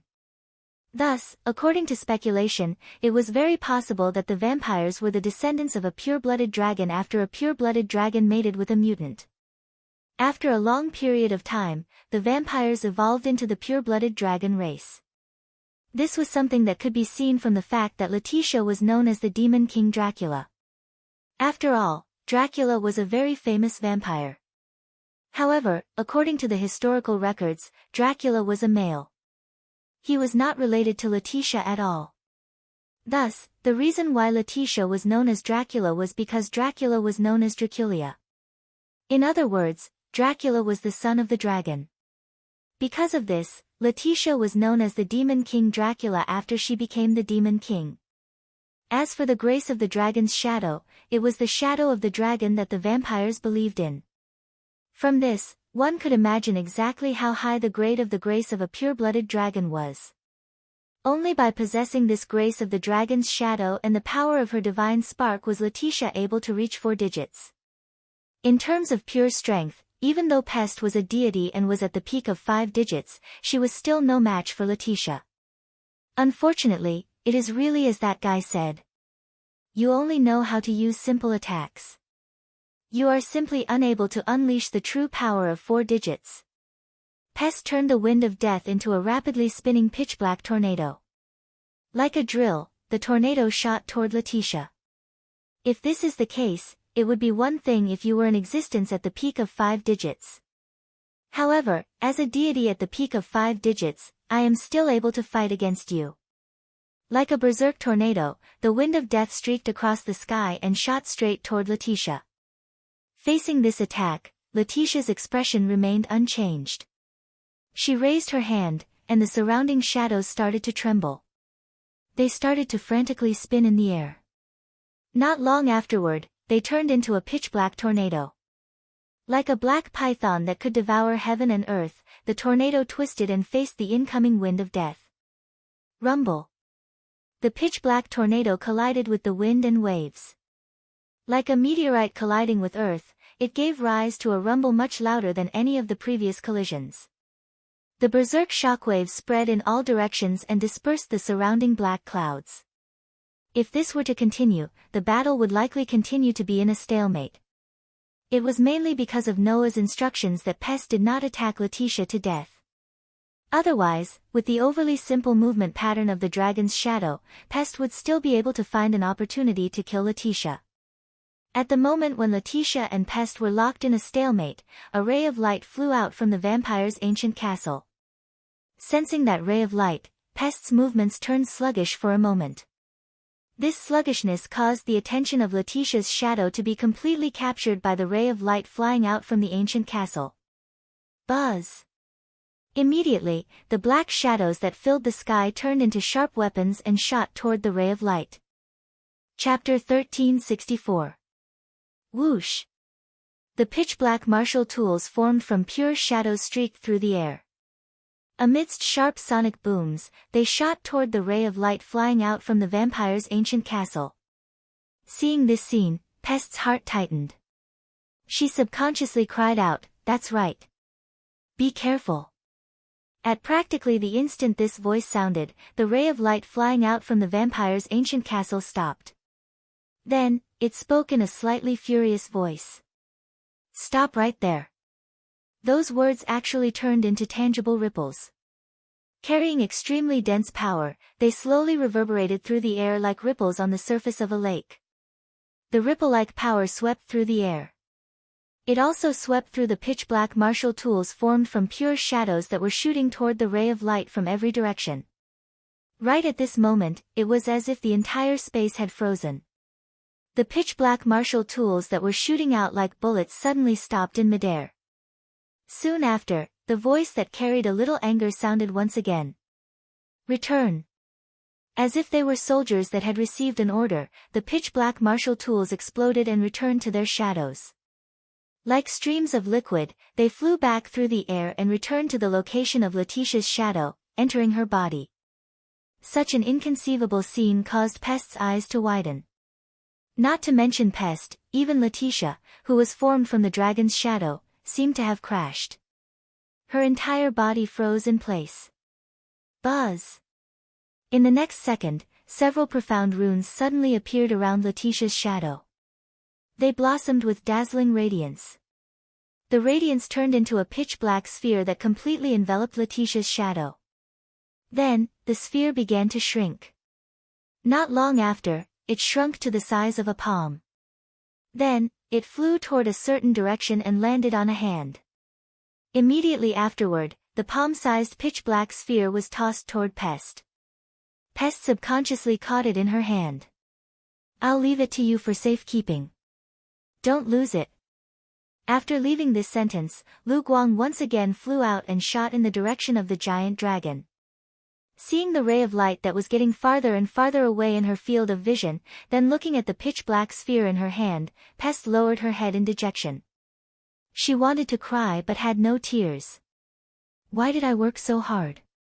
On the other side, Noah, who had turned into a ray of light, looked at the dragon head that was extending its head from the split sky. Intense radiance flickered in his eyes. Roar! Roar! Roar! As if sensing some sort of threat, the dragon finally stopped roaring at the capital of raging flames below. It abruptly turned its head and let out an extremely resounding roar toward Noah's direction. This roar made the entire world seem to tremble at this moment, trembling slightly. Whoosh! Following a terrifying whistling sound, the dragon's tail was so enormous that one couldn't see the end of it. It carried a terrifying power. And ferociously swept toward Noah's direction. This was the first time the dragon had finally launched an attack. As for this attack, it was as if the entire sky had collapsed. The inconceivably enormous dragon's tail pressed down heavily. Wherever it passed, the air beneath the dragon's tail would explode. It was so terrifying. Noah narrowed his eyes and stopped his flying figure. Bang! Resplendent and berserk golden waves of air suddenly surged out from his body and pervaded the entire world. The giant that blots out the sky is supporting the world with his hand. I will allow this divine power to flow into my body. From now on, I will display the ultimate power that no one can match. In Noah's heart, the outline of the stone plate with 10 patterns connected to it suddenly turned and pointed toward the giant. At this instant, a huge golden silhouette rose from Noah's body. In the blink of an eye, it turned into a phantom-like giant. Facing the dragon's tail that was terrifyingly powerful, it raised its hand that was as large as a mountain. Boom! When the gigantic dragon tail that blotted out the sky landed heavily on the palms of the giant that also blotted out the sky, a terrifying impact sound and violent wind immediately erupted. It shook the entire space until it was distorted, and the lightning and thunder in the dense clouds were shaken to the point that they completely dissipated. In the terrifying impact and loud sound, the phantom-like golden giant was shaken and fell down. The huge dragon's tail was shaken back and stopped its attack. Just by relying on that attack, the giant dragon definitely had the ability to easily defeat reverse 16 knights and His Highness, whose physical strength was so strong that it was against the rules. If it had been the 16 knights and His Highness who had taken that blow, they would have been injured long ago, right? However, the power that the incarnation of the giant possessed was said to be able to support the sky. This statement might be exaggerated, but even if it was exaggerated, one could still see the terrifying divine power that the incarnation of the giant could display from this description. Therefore, when the attack of the giant dragon was blocked and the huge dragon's tail was shaken back, the phantom-like giant suddenly turned into a golden light. It swept in front of the dragon's tail like lightning, and fiercely punched out with an unbelievably huge fist. Bang bang bang bang bang. This punch caused a terrifying explosion to form under the fist. Carrying such an astonishing power, the phantom giant's fist fiercely hit the dragon's tail. Boom! Accompanied by a sky-shaking impact sound, the phantom giant's fist mercilessly shattered the dragon's scales on the dragon's tail, causing blood to splatter out. Ao ao ao ao ao ao ao. The roar of the giant dragon suddenly turned into a painful howl. Obviously, this attack still caused some damage to the giant dragon. And this attack also thoroughly aroused the ferocity of the giant dragon. Whoo! It was still that terrifying whistling sound. Under the momentum of the explosion, some of the scales on the dragon's huge tail were shattered, and it heavily slammed into the giant's phantom. Boom! In the muffled explosion, the astonishing impact exploded in front of the phantom giant's chest, causing the phantom giant to be heavily hit. It was like a rubber ball that was slapped away, and under the terrifying force, it was violently pushed back. In the phantom giant, Noah's throat inevitably squeezed out a muffled groan, but he resisted the terrible impact, and tried his best to control the phantom giant's body. Therefore, before the phantom giant was violently pushed back, it suddenly stretched out its hands and hugged the dragon's tail. Giant that blots out the sky, show your unparalleled divine power, and destroy the creatures that are your enemies. The new spirit of the language turned the surging golden divine power into a substantial power, and poured into the phantom giant's body. At this moment, the phantom giant's body seemed to have solidified a lot. It squeezed out all the power in its body, and tried its best to hold the giant dragon's tail tightly. The strength caused the phantom giant's hands to sink into the flesh of the dragon's tail, and the dragon's tail was forcefully squeezed, causing the surrounding scales to shatter again. Ao ao ao ao ao ao ao. The giant dragon let out a painful howl. Hiya hiya. Noah let out a roar. The giant phantom exerted its strength, twisted its body, and pulled the giant dragon out of the split sky. Then, it threw the giant dragon down heavily. Instantly, the giant dragon turned into an unprecedentedly huge meteorite, and fell from the sky. It went against the strong wind, and it rubbed against the air, and smashed into a mountain not far away from Huangyan City. Boom! For a period of time, the earth trembled, the mountains swayed, and the gigantic body of the giant dragon fell with a bang, causing the earth to tremble violently at that moment. It was as if an earthquake of the highest magnitude had occurred, causing cracks that were as thick as abysses to continuously spread out from the spot where it landed. Chapter 1365. Rumble. The earth continued to shake. Kacha kacha kacha. Cracks that were as deep as the abyss began to spread between the mountains. Ao ao ao ao ao ao ao. The giant dragon that was pulled down from the sky and smashed heavily onto the ground, causing the earth to tremble and mountains to shake. It let out a roar that seemed to be both painful and furious, and struggled to get up. However, at this moment, golden ripples began to appear from the space around the giant dragon. In the blink of an eye, the ripples were densely packed around the giant dragon. Within the ripples, silver chains that were not even as thin as a strand of hair, but had golden light flowing through them, flew out and coiled around the giant dragon. In the end, the giant dragon's huge body restricted its movements. Before it could struggle to get up, the silver chains that were flowing with golden light wrapped around the giant dragon's body layer by layer, binding the giant dragon. However, this level of binding was nothing to the giant dragon, right? After all, even if it wrapped around the giant dragon's body, the chains were only as thin as a strand of hair. They were not enough to bind the giant dragon. As long as the giant dragon gently moved its body, the chains that were wrapped around its body would break apart. There was no suspense. That was to be expected. The Enkidu, a noble artifact, was a natural enemy to those who possessed divinity. On the contrary, for an existence that did not have divinity, the Enkidu relic was only a slightly harder chain. The giant dragon was a pure-blooded dragon species. It was summoned using Letitia's body and the Ophiuchus constellation's sun as a medium. Regardless of its nature, it did not have divinity in it. Therefore, the Heavenlock, Enkidu, was really just a restriction on the level of a thread wrapped around a dragon's body. It could be completely broken free in an instant. If Noah hadn't interfered, then, it was unknown when Noah had cancelled the giant dragon's relic. He flew down from the sky and landed on the giant dragon's body. He grabbed one of the Enkidu relic's chains. Pang!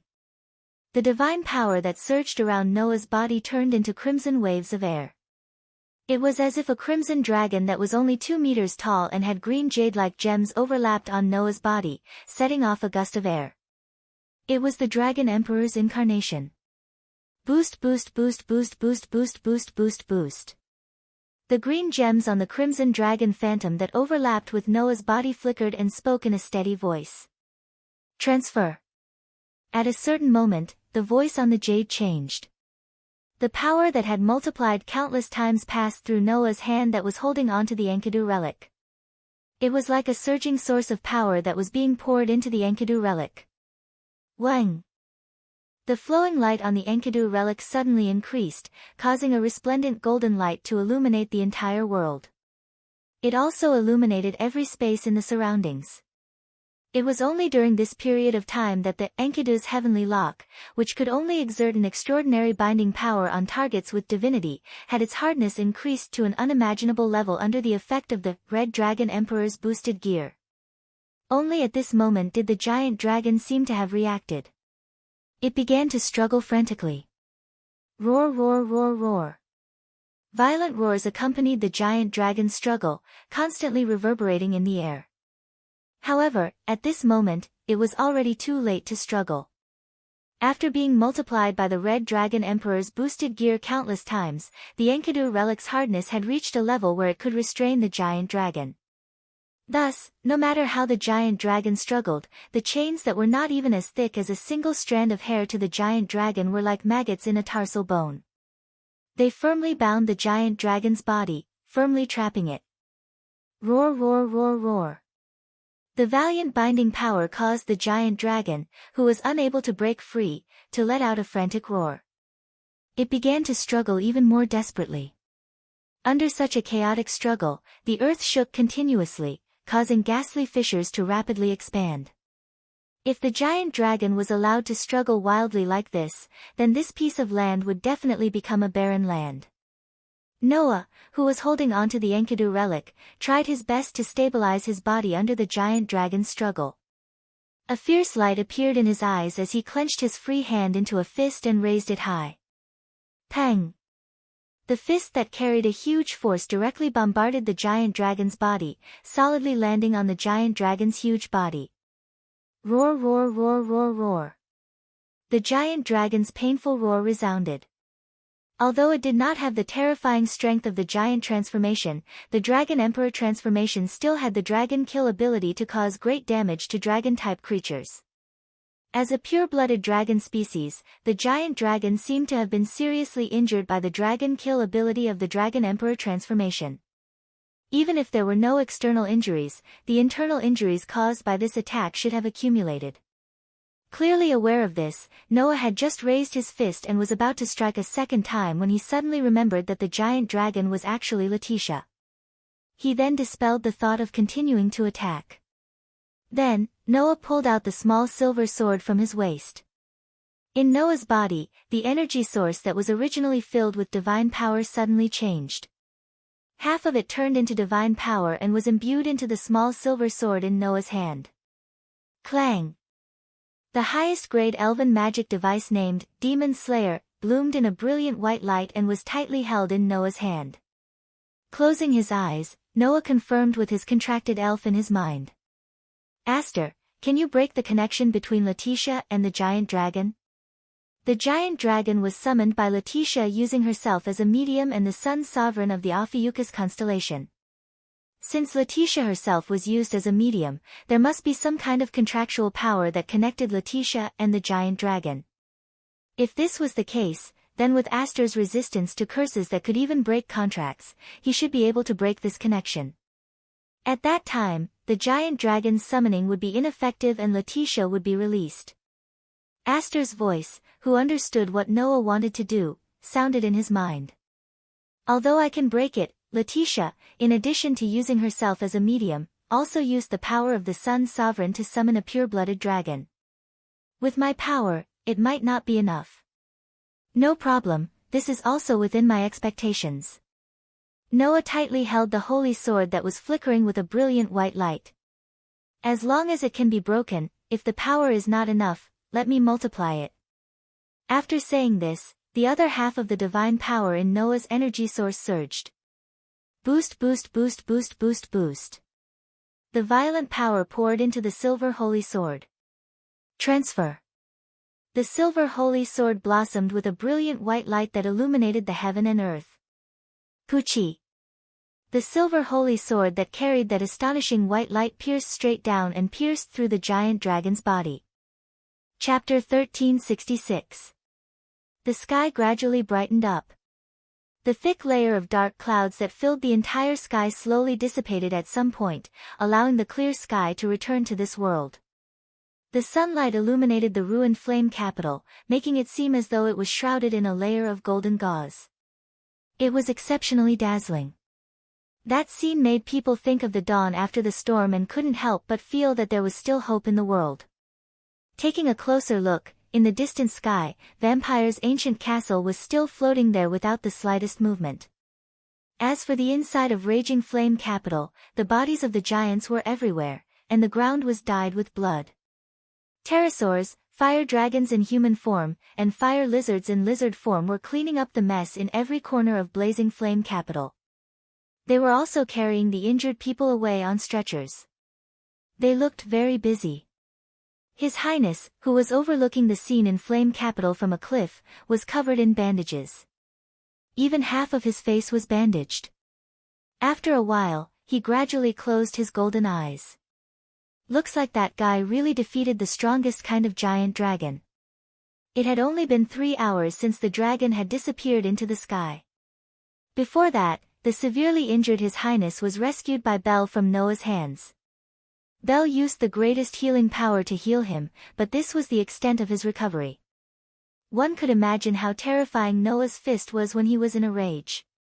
Especially after using the Dragon Emperor's incarnation, the punch directly hit His Highness into a seriously injured state. If Bel didn't rescue His Highness from Noah's hands in time, perhaps Noah only needed to add another punch to kill His Highness. His Highness felt a little ironic. I thought that even if my strength wasn't as good as his, I wouldn't lose with my trump card even if I couldn't win. I didn't expect that I wouldn't even have the chance to use my trump card. Or rather, it was because Noah considered that His Highness might still have a trump card that could be comparable to authority that he used the Phoenix incarnation at the first moment in a state of rage. His purpose was to completely defeat His Highness before His Highness could use his trump card at a speed that was incomprehensible to human intelligence. In fact, His Highness didn't even have the power to resist due to the speed of authority. He was severely injured by Noah in 2 to 3 moves. In the end, His Highness didn't even have the chance to use his trump card and was defeated. Since I was born, this is the first time I lost so badly, right?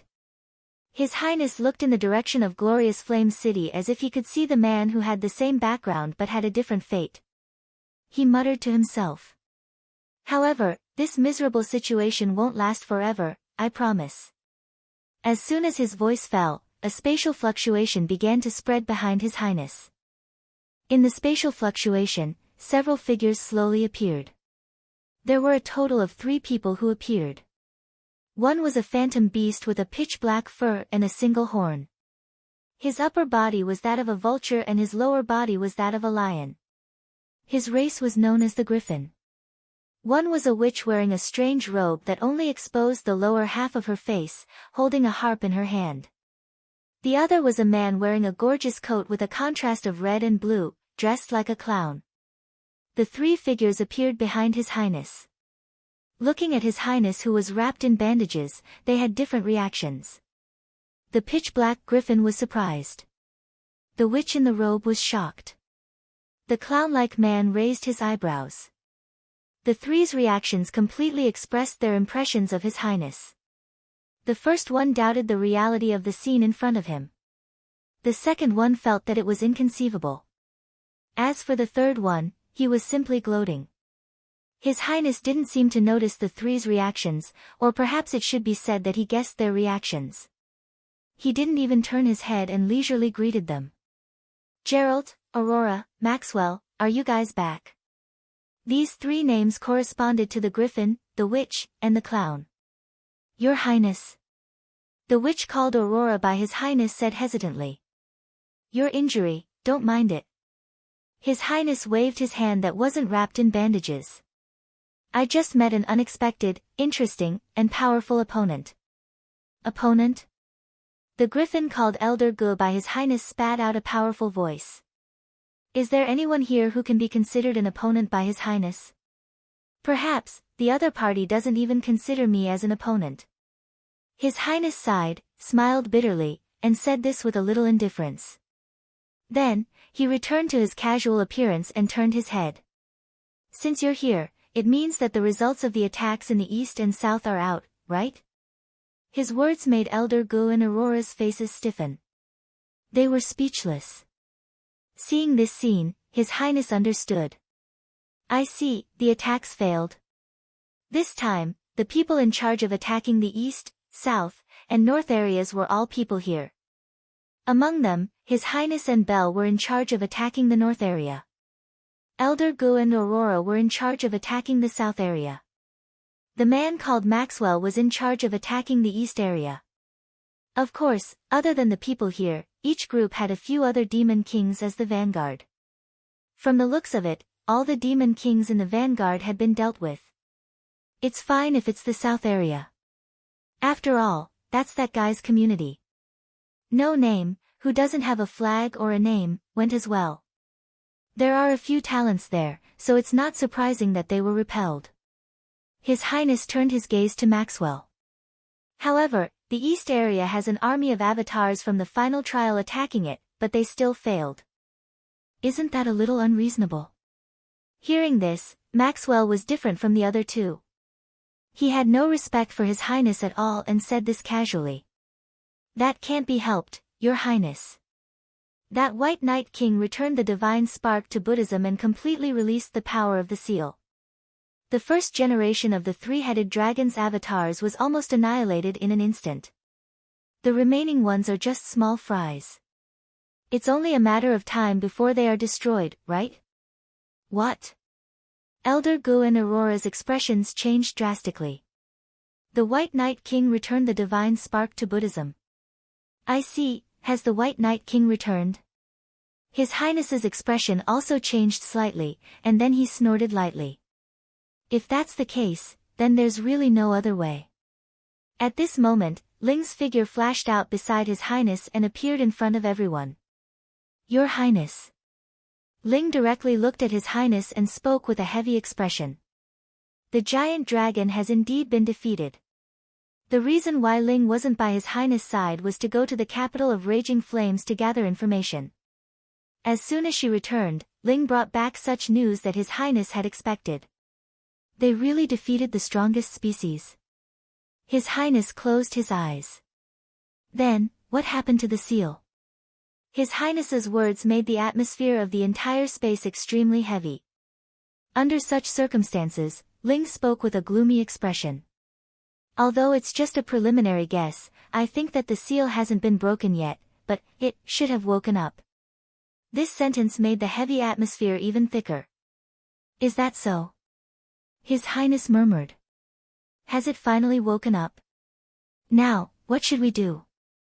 The indecent smile on Maxwell's face also slowly disappeared, but his attitude was still extremely frivolous and casual compared to the others. According to the original plan, we must eliminate all the class rulers and their substitutes, then find a way to become the class ruler with full power and obtain the sovereignty of the sun. Now, the plan has undoubtedly failed, so we must enter the next stage, right? One of the mediums to seal it is the sovereignty of the sun. His Highness opened his eyes, and there was an indescribable expression in his eyes. So, our next plan has been decided. His Highness looked around at everyone. Remove the seal of the oldest demon king. Chapter 1367. Box 54545 Outer Sect, Blazing Flame City. In her sleep, Letitia's consciousness gradually began to awaken. The moment she woke up, Letitia clearly felt it. She felt a sense of fullness. It was as if something that she had lost was found. It was a sense of fullness that filled her entire body. This sense of fullness was something that Letitia had not felt for a very long time. Ever since she lost her divinity, even the dragon's shadow had become incomplete. Letitia could only feel a sense of emptiness, as if she had lost something. It had been a long time since she had felt such a sense of fullness. Accompanying this sense of fullness was a sense of power surging through Letitia's body. Sensing this sense of power and fullness, Letitia immediately understood. The divine spark that she had completely lost had returned. No, it was not only the divine spark. Even the gift of the dragon's shadow had been completed.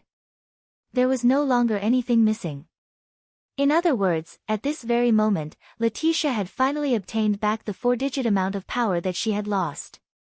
The one who had once become the ruler of the entire hierarchy, the one who led the entire vampire race, the one who protected the order of the Box Court, the one who was still known as Dracula even after his fall, had finally returned at this moment. Right now, Letitia had absolute confidence. As long as she relied on this power that she had regained from her peak, then even if she had to reverse the 16 knights in no name, Letitia would still have the qualifications to fight and even obtain victory. But, why would the divine spark return? Why would the originally incomplete gift be completed? Letitia's hazy consciousness caused such a question to appear in her mind. However, as Letitia's consciousness gradually awakened, she gradually obtained an answer to this question. Recalling everything that happened before she lost consciousness, Letitia immediately shivered. Her consciousness instantly sobered up and her eyes abruptly opened. When she opened her eyes, the first thing she saw was an unfamiliar room. Immediately afterward, a familiar voice entered Letitia's ears. "You've finally woken up." Hearing this voice, Letitia subconsciously turned her head and looked to the side. Beside the bed that Letitia was lying on was Pest, who was wearing a blue and white maid outfit. She was looking at Letitia with a listless expression. "You slept a little too long, purebred Miss Vampire Princess." "Pest." Letitia couldn't help but hold her head. What's wrong with me? What's wrong? Did you forget?" Pest explained with a bored expression on her face. "Have you forgotten that you've become a demon king again?" "No, I still remember this matter very clearly. Furthermore, I also remember that Master found the shadow of my consciousness in the vampire's castle." Letitia tried her best to recall this matter. "Then, I had a little chat with Master. After that, Master left.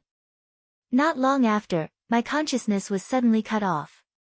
"Of course it will be interrupted," Pest said in an annoyed manner. "That's because that guy cut off the connection between you and the dragon. Furthermore, he separated you from the dragon's body. Thus, your consciousness in the illusion immediately dissipated. After that, you fainted." "Master separated me from the dragon's body?" Letitia looked at Pest with an astonished expression. Then what about my game? Is there even a need to ask?" Pest said matter-of-factly. "Of course it was solved. That day, Noah used his Dragon Emperor Incarnation's multiplier ability to increase the power of the Demon Slayer to its limits. Then, he used the Demon Slayer to pierce through the dragon's body. After being pierced through by the Demon Slayer that had multiplied its power countless times, using Letitia's body as a medium and borrowing the power of the son of Ophiuchus constellation to summon the dragon, the connection between the dragon and the medium was directly severed. Amidst world-shaking roars, the dragon gradually disappeared. After that, Letitia, who was wearing a pitch-black dress, slowly appeared at the location where the dragon disappeared. She had fallen into an unconscious state. After that, Letitia's game was broken. After all, the dragon was a pure-blooded dragon species that was summoned using Letitia's body as a medium and borrowing the power of the son of Ophiuchus constellation. The disappearance of Letitia's dragon was also seen as the death of Letitia, the leader of the game. As a result, the game was broken, and Letitia was released from her position as the Demon Queen. "Is that so?" Letitia couldn't help but hold onto her chest as she muttered, "Is that so? No wonder I could feel the affiliation contract in my body getting stronger from the start." The defeated Demon King would become the subordinate of the victor. This was one of the laws of the box. In the past, in the game of bestowment with Luos, Noah openly obtained Letitia's authority and established a subordinate contract with her. And now, after the experience of defeating the Demon King, the contract between Noah and Letitia became even stronger. With the two added together, it was likely that the strength of the contract in Letitia's body had reached a terrifying level. Originally, after establishing a subordinate contract, if the controlled party's strength was stronger than the controlling party, the controlled party would be able to resist the controlling party to a certain extent and weaken the controlling party's strength. Now, even if Letitia became stronger than Noah, she wouldn't be able to resist Noah's command, right? With this, I have truly become his possession. Sensing the extremely strong contract in her body, Letitia couldn't help but reveal a very beautiful smile. My master is truly an extraordinary individual. Seeing Letitia sighing in admiration, Pest narrowed her eyes. Why do I feel like you've become even happier? Oh. Letitia turned around and looked at Pest again. Could it be that you, who have become master's subordinate, are extremely unhappy about this? Isn't that only natural? Pest spoke without the slightest hesitation. Who would be happy to become the subordinate of someone like that? Pest was different from Letitia, who was saved by Noah. Before becoming Noah's subordinate, Pest's impression of Noah was extremely bad. Later on, Noah defeated Pest with overwhelming power and turned her into his subordinate. Then, he ruthlessly taught the disagreeable Pest a lesson, causing her to lose her temper. Under such circumstances, how could Pest possibly feel happy about becoming Noah's subordinate? Because of that, Pest straightforwardly expressed her thoughts. Unfortunately, Pest had forgotten about it. Before this, the one who had taught the disagreeable Pest a lesson was Letitia. So that's how it is. You still haven't properly nurtured your loyalty to Master. Letitia narrowed her eyes and smiled sweetly at Pest. It just so happens that my divinity and grace have been completed. Now, even without Master's assistance, I should be able to properly educate the disobedient juniors. Allow me to tell you what kind of respect a maid should have toward her master. The expression on Pest's face froze completely. She had to make things clear here. In the beginning, she had only served Noah as a maid with gratitude. However, as her gratitude gradually turned into respect, Letitia grew more and more fond of her identity as a maid and serving Noah. As Noah's first maid, Letitia could not bear to see a junior being disrespectful to her master. Let alone now, Letitia had completely treated Noah as her master. There was not the slightest bit of falsehood in her attitude. On top of that, the intense emotions she felt from being saved by Noah again made the vampire queen impatient to render meritorious service. There's no time to lose. Before Master returns, you must at least correct your disrespectful attitude, Letitia muttered. Considering the issue of time, should I use the method of educating a slave? At this moment, Pest was completely trembling. Chapter 1368. Blazing Flame City, the base of the Salamandra community. In the palace of the Salamandra community, at this moment, there were continuous howls and groans reverberating.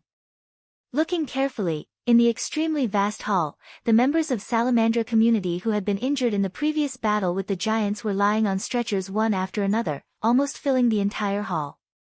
The smell of medicine that permeated the air was quite strong. It was caused by the members who were lightly injured using medicine to heal their wounds. As for the members who were seriously injured, they were moved to the workshop equipped with healing gifts and treated one by one. However, the workshop equipped with healing gifts was just like the wards, it was also limited. In this way, the members who were seriously injured were still waiting to be healed, causing painful howls and groans to constantly reverberate in the hall. If this continued, it was likely that before they could be healed, the members who were seriously injured would die. Under such circumstances, the entire Salamandra was in a state of panic. In the end, it was Noah's appearance that gave Salamandra community a ray of hope. Clang! A dazzling golden light surged out like a tide, covering the entire hall of Salamandra's palace in an instant. In the center of the hall, Noah raised the gorgeous golden scabbard called Avalon high, letting the dazzling golden light that blossomed from it spread out in all directions, covering the seriously injured members of Salamandra community. Immediately, under the astonishing healing ability of Avalon, the injuries of the Salamandra community members who were covered in blood and seriously injured gradually improved, and finally, they disappeared without a trace. Not long after, the seriously injured members of Salamandra community who were groaning got up from the stretchers with astonished faces. They first looked at each other, then immediately cast a look of reverence and gratitude towards Noah's direction. The dazzling golden light that covered the entire hall slowly dissipated, and finally converged into the scabbard that Noah had raised up high. The scabbard that was originally exuding a dazzling brilliance suddenly became ordinary. Noah casually tossed it into a golden ripple that suddenly fluctuated beside him like a water wave. Seeing this, Shadora and Mandela, who were on standby at the side, quickly stepped forward. "Thank you very much for your help, Mr. Noah." Shadora bowed to Noah without losing her dignity and etiquette. "You really helped a lot." "Thank you." Mandela also bowed. If it wasn't for Noah, not long after, there would have been a lot of people who would have died because their injuries could not be healed. Therefore, Noah was completely worthy of this gratitude. However, Noah shook his head. "It's just a deal, I'm not helping you unconditionally. Don't forget, I will be receiving a reward." "We know." Shadora nodded seriously. According to the agreed-upon reward, No Name will help Salamandra heal the seriously injured members, and Salamandra will provide No Name with many lifestyle gifts in the North District. "We will prepare it as soon as possible." Mandela continued Shadora's words. "It won't take too long. Then there's no need to be too anxious." Noah waved his hand. "Currently, our community is focusing on the development of farms and ranches, and it will take some time for the quality of life to improve.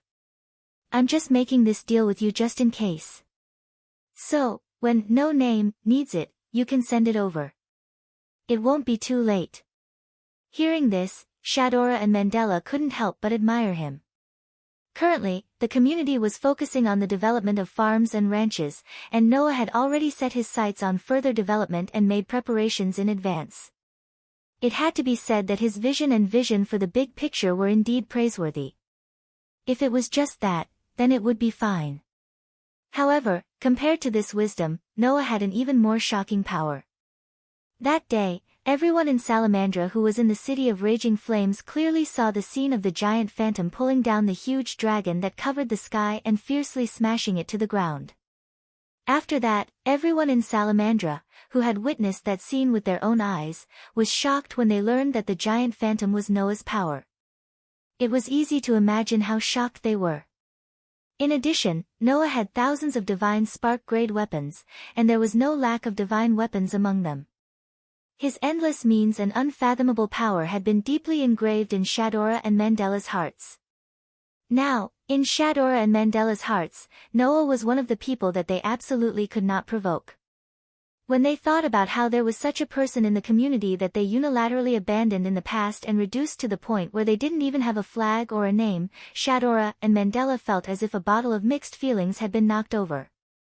If it wasn't for the fact that the decision to abandon the alliance wasn't made by Shadora and Mandela, but by the previous leader of Salamandra, then Shadora and Mandela would probably be filled with regret right now.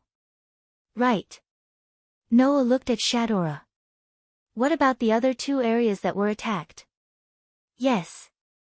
Yes, the southern area seems to have repelled the Demon King together with Dragon Horn Griffin Lion, with the help of No Name. Now, just like the northern area, they are dealing with the aftermath. Shadora reacted and quickly responded. It is said that the eastern area was attacked the most, but because Lord White Yiksha returned the divine spark to Buddhism in time and retrieved the sealed power, the eastern area suffered the least damage.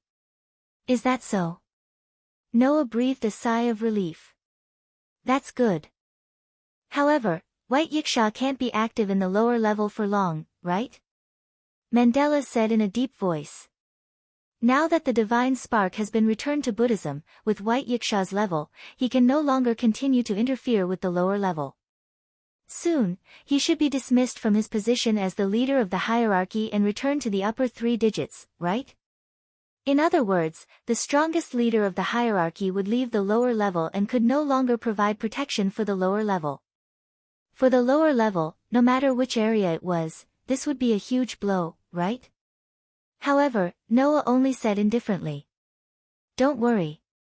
Since it's that guy, I'm sure he can find a suitable solution, right?" Shadora and Mandela immediately perked up. They looked at each other and nodded. No matter what, he was the strongest leader of the hierarchy who had protected the lower level for a long time. Before he left, he would definitely come up with a corresponding countermeasure, right? At least, whether it was Noah, Shadora, or Mandela, they all believed so. After solving the problem of the injured, Noah directly separated from Shadora and Mandela, left the hall, and walked in the direction of Letitia's room. The giant dragon disappeared from the sky above Flame City, and Letitia's game was also solved. That was only yesterday. Therefore, Flame City was still in chaos, and there were still so many injured people in Salamandra. In order to deal with the aftermath, Shadora and Mandela would be busy in the future. Under such circumstances, it would be a little untactful to let them take care of him. Noah naturally would not do so. With this thought, Noah came outside Letitia's room. Just as Noah was about to push open the door, such a voice came from inside. "No. Don't. Don't do this. Let me go." "Ha, it's okay if you don't resist. Let me see your cute place, you. You better stop. If you do it again, don't blame me for being rude." Oh? There was a reaction just now, right? It seems to be here, right? Wait. Not there. Haha, such a cute reaction. Noah's hand that reached for the door handle was completely frozen there. Chapter 1369. The entire space sank into an indescribable silence. No. To be more precise, the only thing that had sunk into silence was the atmosphere. And the reason for such an atmosphere was the sound that constantly echoed from the inside of the room in front of Noah. At this moment, Noah was completely silent. The corners of his mouth twitched slightly, and he felt as if a storm had overturned in his heart. The graceful voices were very familiar to Noah. Without a doubt, those were Letitia and Pest's voices. However, based on the content of the graceful voices, Noah was truly unable to imagine what his 2 servants were doing in the room. That said, rather than saying that it was difficult to imagine, it would be more accurate to say that the reason why Noah was frozen in place was because the voices were capable of causing a healthy male to easily fantasize about such things. At this moment, Noah could only question himself in his heart. Could it be that Letitia and Pest were interested in that sort of thing? But that couldn't be right. Although they had not known each other for a long time, Noah believed that he knew Letitia and Pest quite well.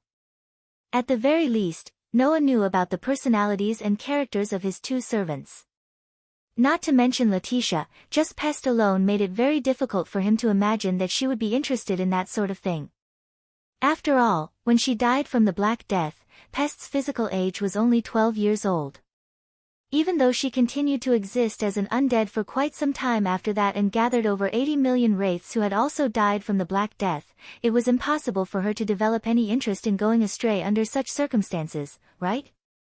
Not to mention, after arriving at the Box Court, Pest became the Demon Queen and wholeheartedly wanted to take revenge on the sun. With that being the case, who would be able to imagine that Pest would be interested in that sort of thing? As for Letitia, Noah did not dare to be certain about that. As the successor to the throne of the vampire race, a high and mighty queen, it was not impossible for her to awaken an interest in that sort of thing due to her domineering nature. But, was Letitia the same? He had never sensed any interest in that sort of thing before. If Letitia really had such tendencies, as her master, shouldn't he do something? For example, correcting him or something. No. Before that, shouldn't he confirm it first? Otherwise, if she was wronged for no reason, even Letitia would be angry, right? Therefore, the most important thing was to confirm. Thinking of this, Noah looked at the door handle in front of him with a grave expression. Now, Noah had two choices. 1. Directly push the door open and enter to confirm. 2. Turn around and leave. Pretend that he didn't discover anything and slowly investigate in the future. The former was undoubtedly the easiest way to confirm. However, once he made this choice, Noah had to be mentally prepared to lose something important. The latter was a more appropriate method of confirmation. With Noah's personality, if it was any other time, he would definitely choose the latter and carefully investigate. However, it was not in Noah's character to make a simple matter too complicated. What should he do? Noah was caught in a battle between heaven and man. At this time, an extremely calm and somewhat oppressive voice sounded from Noah's heart. Master, are you excited?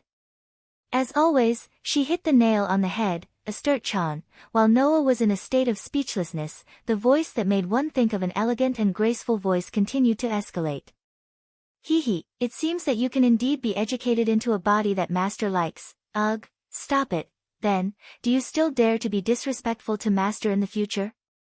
No. I won't dare. I won't dare anymore, is that so? Then what if Master wants you to sleep with him? What? Oh. That means you're not willing, right? Wait. I'm willing. Okay. That's good, I'll let you go this time. Ugh. Devil. The devil among vampires. Hearing this, Noah finally couldn't stay calm anymore. Then, Aster innocently threw out such a sentence. Master, do you need me to sleep with you? No need. Noah couldn't help but raise his voice as he replied. Immediately after, all the movements in the room disappeared. Only at this time did Noah realize that his voice was loud enough for everyone in the room to hear. The corners of his eyes twitched. Then, he lowered his shoulders. What kind of sin have I committed? Roughly 5 minutes later, Noah was welcomed into the room. Inside the room, Letitia had changed into a blue and white maid uniform. She had the same cold and adorable expression as before as she stood in the corner. Pest was wearing the same blue and white maid uniform as Letitia. However, she was gnashing her teeth and her face was red. She had an appearance of gnashing her teeth as if she wanted to skin Noah alive. Seemingly noticing Pest's behavior, Letitia shot a sharp glare at her. Pest's body immediately trembled. She shrunk her neck and had an appearance of extreme fear. Evidently, due to Letitia's unknown teaching methods, this former demon king who possessed the position of the death god was completely afraid of Letitia. Now, even if Pest were to be allowed to sleep with Noah, this former demon king girl would likely have no choice but to admit defeat. Even the heavens would pity her. Before this, when Pest faced Letitia, she was at least able to feel a sense of superiority in terms of strength. Now that Letitia had retrieved her divine spark and completed her bestowment, her strength had instantly increased to 4 digits. She was even stronger than Pest. On top of that, she was also Noah's subordinate. Thus, regardless of whether it was her position in Noah's heart or the order of arrival, Letitia completely suppressed Pest. Before Letitia, Pest might truly have to forever lower her head. Unless, of course, Pest was to compete with Letitia for Noah's favor. As for surpassing Noah in terms of strength and fighting back against him, Pest no longer dared to think about it. After witnessing the scene of Noah easily dealing with Letitia's shadow that possessed a divine spark, after witnessing how Noah controlled the giant phantom to pull down the giant dragon from the sky, and after witnessing how Noah was able to stop the two-headed dragon's army all by himself, it would be strange if Pest still had such thoughts. Sure enough, she could only compete for his favor. Noah, who did not know what Pest was thinking, could only change the topic under the gazes of the 2 Lolita maids. Letitia, how do you feel? You can say that I've never felt better before. Letitia smiled. My original strength has all returned. The game has also been solved. Regardless of whether it is my body or my mind, my condition is extremely good. After saying those words, Letitia's expression immediately became serious. She looked straight at Noah. Although I have a lot of things I wish to say to Master, words of gratitude will never be enough. However, for allowing me, who should have met the end of my life with a miserable end, to be reborn, please allow me to turn this kindness into loyalty. I will slowly repay you in the future. Repay? Noah raised his brows and looked at Letitia with a faint smile on his face. In that case, how long do you plan to repay me? Letitia did not answer. Instead, she fixed her gaze on Noah. With light footsteps, she arrived before Noah and tugged at his clothes. Seeing this, Noah was somewhat puzzled. He followed Letitia's tug and knelt on one knee on the ground. He was at the same height as Letitia. Right at this moment, Letitia suddenly extended her hand and hugged Noah's neck. She pulled Noah toward her. Immediately after, her dark red lips pressed onto Noah's mouth. Feeling the soft sensation coming from his lips, Noah opened his eyes wide. In the next second, Letitia, who had her eyes tightly closed and was clearly kissing someone for the first time, boldly pried open Noah's mouth. She extended her tongue and tangled it with Noah's tongue. No one knew how long this scene lasted. After a long time, Letitia finally released Noah's lips. With a bewitching smile that did not match her appearance at all, she said, I swear this oath. With this oath, this body will forever belong to you. Her resolute words were deeply engraved into the hearts of everyone present. They would forever be branded. Chapter 1370.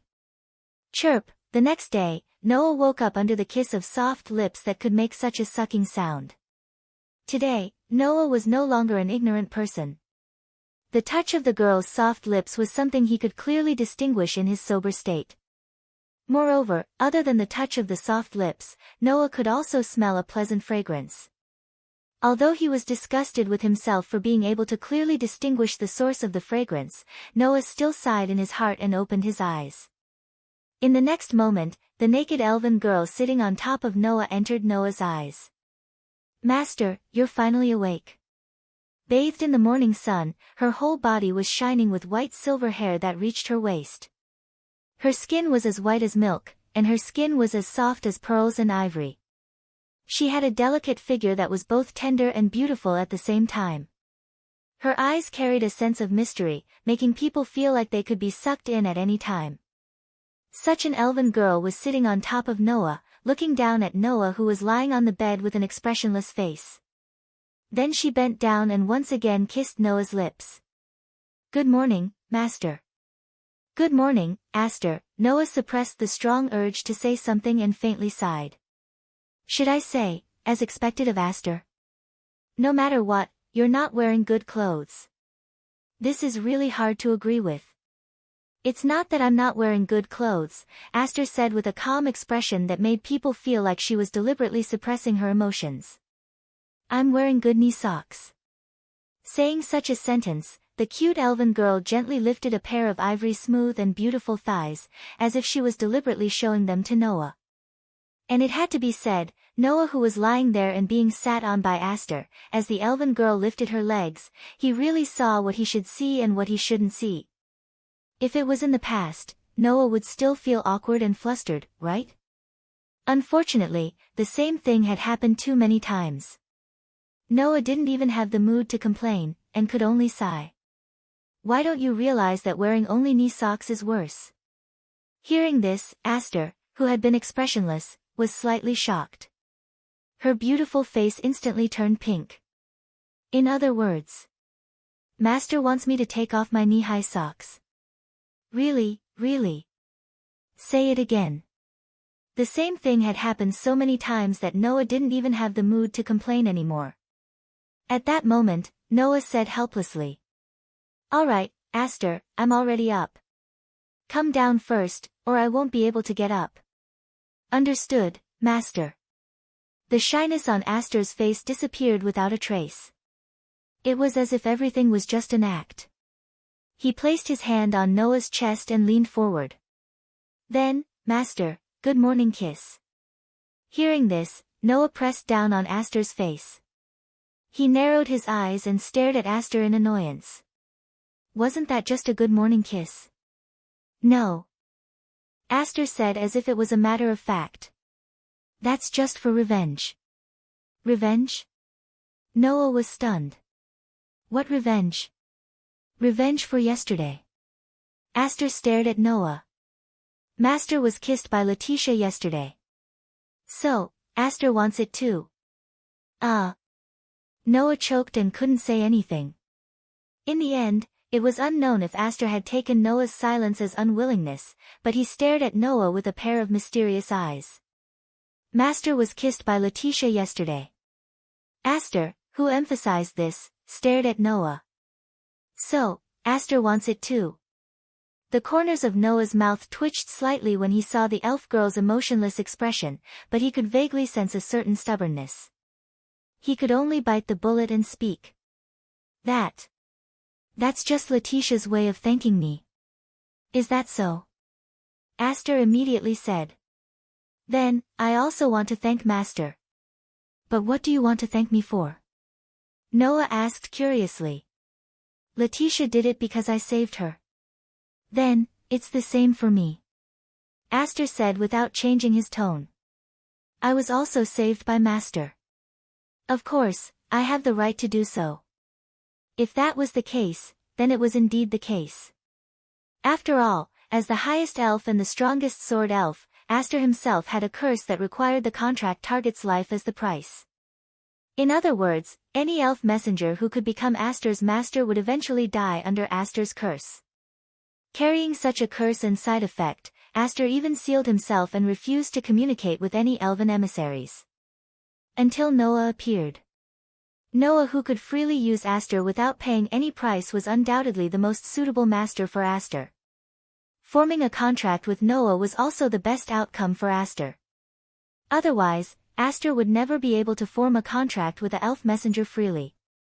It was very likely that he would live in loneliness and sorrow forever. Therefore, it was not an exaggeration to say that Noah had saved Aster from this situation. I am Master's sword, and also Master's contracted elf. Aster looked straight at Noah. I think it's reasonable for you to make such a request. Seeing Aster's unquestionable attitude, Noah, who had nothing to say, could only bitterly laugh. I understand, as you wish. Aster's youthful face showed some unnoticeable clarity. Then, she moved closer to Noah. Please close your eyes, Master. Looking at Aster's face that was getting closer and closer, Noah thought absent-mindedly while feeling the softness of the girl's lips and the touch of her tongue. What is this? 10 minutes later, Noah, who had satisfied his contracted elf who loved to throw a tantrum and get jealous, brought the small silver sword out of the room. To be more precise, it should be said that he came out of the bedroom. As the host, Salamandra had prepared a small suite with 3 bedrooms and a living room for Noah. This was Noah's request. The main reason was that he did not want to keep Letitia and Pest in the gift cards and rings and take up a room for themselves. Since the conditions allowed it, it was not a bad thing to let Letitia, Pest, and Aster each have their own room. In this regard, Letitia and Pest also agreed. They were not willing to stay in the cold gift cards and rings. Only Aster insisted on following Noah no matter what. She requested that Noah carry her with him at all times. However, Aster was different from Letitia and Pest. She did not need to enter the gift cards or rings. She could transform into the form of a weapon and be carried by Noah. So, if that was the case, there was no difference. In the living room, Letitia had prepared breakfast and black tea. Are you awake, Master? Although I only woke up because of the prank of my cute contracted elf. As Noah said this, he sat in front of the breakfast and black tea table in a very natural manner. He picked up the black tea and took a sip. Pest hasn't come back yet? Not yet, Letitia closed her eyes and said in a very natural manner. However, it's about time for her to come back. If she still doesn't come back, I'll have to say that she is incompetent and properly educate her from the beginning. Right after his words left his mouth, a flustered and exasperated voice sounded. Don't always think of educating me. A black wind suddenly swept up in the living room and Pest's figure appeared from it. I'm not a toy. Ah. Letitia had an expression as if nothing had happened as she looked at Pest. You're back. You're back. Noah also looked in Pest's direction. In other words, you've completed the task I gave you, right? Pest let out a soft humph and turned her head away. However, she still took out several items and placed them on the table before Noah. Those items were actually several short blades. Seeing those short blades, Noah smiled. Chapter 1371. Looking at the several short knives that were neatly arranged on the table, Letitia revealed a puzzled expression. Then, she looked to Pest. Is there something wrong with these weapons? How would I know? Pest had a serious expression on her adorable little face. I am merely acting according to orders. I have never heard of any reason for doing so. Yesterday, before going to sleep, Noah had specially instructed Pest to do something. That was to retrieve these short knives from Raging Flame Capital. Letitia also knew about this matter. However, Letitia had no idea why Noah wanted to retrieve these short knives. Originally, Letitia had thought that there was something special about these weapons. However, upon closer inspection, Letitia was unable to discover what was so special about these weapons. They did not appear to be powerful weapons made of extremely rare metals, nor did they appear to be weapons bestowed with some sort of grace. They were merely a few ordinary short knives. However, if these short knives were truly ordinary weapons, why would Noah want to retrieve them? It must be because there was something special about these weapons. Wasn't that so? With that thought in mind, Letitia was rejected by Noah with a chuckle in the next second. Enough. Don't think too much about it. There is nothing special about these weapons. It's just that the owners of these weapons are indeed somewhat special to us. After saying those words, Noah picked up one of the short knives. While toying with it, he spoke in an unhurried manner. These weapons were all thrown at me by that white-haired brat who called himself His Highness when I was fighting against him. In a moment of desperation, that little girl called Ling threw them at me in order to save His Highness from me. His Highness? Ling? Letitia frowned. Are they the two people who controlled the giant clan to attack Raging Flame Capital and used me to unlock the sealed game? Your Highness. Ling.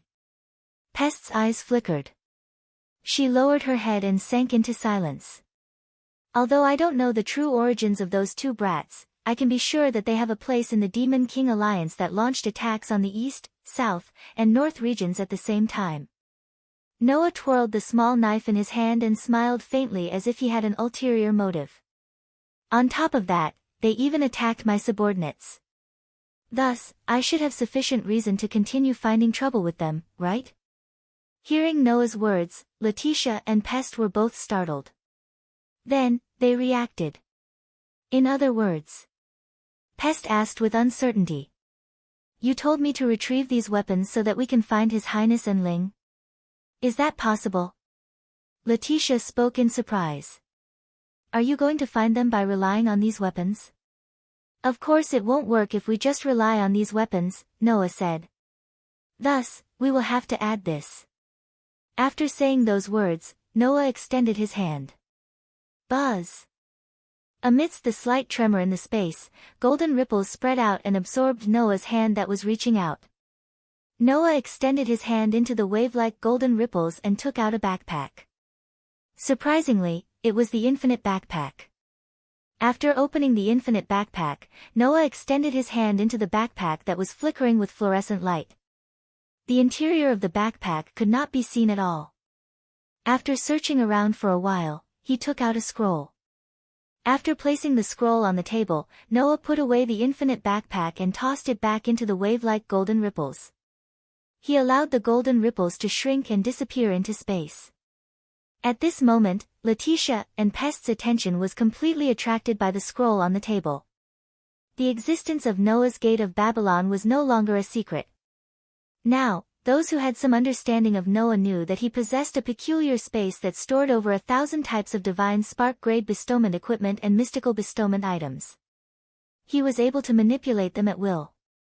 This was especially true for the members of No Name. They had witnessed Noah taking out many mystical items and items from the gate of Babylon countless times. It allowed the recovery of the lands in the community base to become much smoother. In such a situation, Letitia and Pest would naturally not ignore the scroll Noah took out. Could it be that if they wanted to find Her Highness and Belle, they would only need to rely on this scroll? With this thought in mind, Letitia and Pest both cast curious and probing gazes at the scroll made of parchment on the table.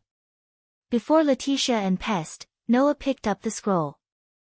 This scroll contains a bestowment called Object Location. As for its effect, I don't think I need to tell you. You should know just from the name, right? Hearing that, Letitia and Pest immediately understood what was going on. Object Location. That's right. There was no need for any explanation at all. They could tell what its effect was just from its name. If its effect was really the same as its name, then Letitia and Pest would be able to understand what Noah was trying to do. That little girl named Belle must be carrying these weapons on her, right? Noah twirled the scroll in his hand and said in a playful manner. Since that's the case, I will be able to find her using this scroll. Letitia and Pest immediately understood what was going on. Although the magic scroll called Object Location was capable of finding the location of specific objects, the object must satisfy 4 conditions before it could be searched. First, it must not be an object that was too general. For example, clothes, shoes, gloves, and other general objects that could be carried by ordinary people would not be able to be searched using the Object Location. Second, the user must have a certain level of knowledge about the object being searched. For example, if Belle's weapon had any special effects, the person using the Object Location must know about it. Even if the weapon did not have any special effects, the person using the Object Location must know about it. Otherwise, the person would not be able to find it. It was because of this that Noah had Pest bring Belle's weapon over. He wanted to confirm its shape and appearance so as to deepen his impression of it. Only then would he be able to find the target. Third, the object being searched for must have been in close contact with the user. If the object had never appeared before the user, even if the object being searched for was not of a general nature and the user had a clear understanding of it, the user would still not be able to locate it. Fourth, an object that has been located once cannot be located a second time. In other words, once the Object Location was used to search for Belle's weapon, the user would not be able to locate the same object again. When the 4 conditions were satisfied, Noah would be able to use the Object Location magic scroll to find the object's location. As long as he could find Belle's weapon, he would be able to prove that Belle was at that location. Of course, if the object's location is too far away, there is a possibility that the location will fail. Noah narrowed his eyes. On the other hand, if those fellows continue to linger in the vicinity, then they can consider themselves unlucky. After saying that, Noah tossed the magic scroll in his hand. Bang! The scroll made of parchment immediately burst into flames. It was burned to ashes by the blue flames. At the location of the burnt scroll, strands of star-like particles swirled into Noah's head like a vortex, causing a scene to appear in Noah's mind. The scene that appeared in his mind was like this. It was a large hall. It was a large hall with 5 doors at the front and a parchment pasted on the wall. In this large hall, 5 figures slowly appeared. They were Her Highness, Belle, and 3 other people that Noah did not recognize. According to the location and scene displayed by the Object Location, Noah opened his eyes. A mocking expression appeared in his eyes. They are actually in a place like that? They are truly courting death. Letitia and Pest were immediately stunned. Ignoring Letitia and Pest's reaction, Noah stood up and said indifferently. Let's go. Let's go hunt those ungrateful rats. Chapter 1372. Box 54545 Outer Gate, Blazing Flame City. As a city governed by the community Salamandra, the headquarters of Salamandra in Blazing Flame City was a palace made up of 12 palaces. In the center of the palace, there was a place called the 5th Palace of the Right Wing. The fifth palace of the right wing was the core of Salamandra. When the giant tribe invaded and the giant dragons wreaked havoc in the sky of Blazing Flame City, this palace provided shelter for those who could not fight to gather and wait for the disaster to pass. Therefore, even though the war had ended, in the fifth palace of the right wing, there were still some civil officials who were whispering uneasily.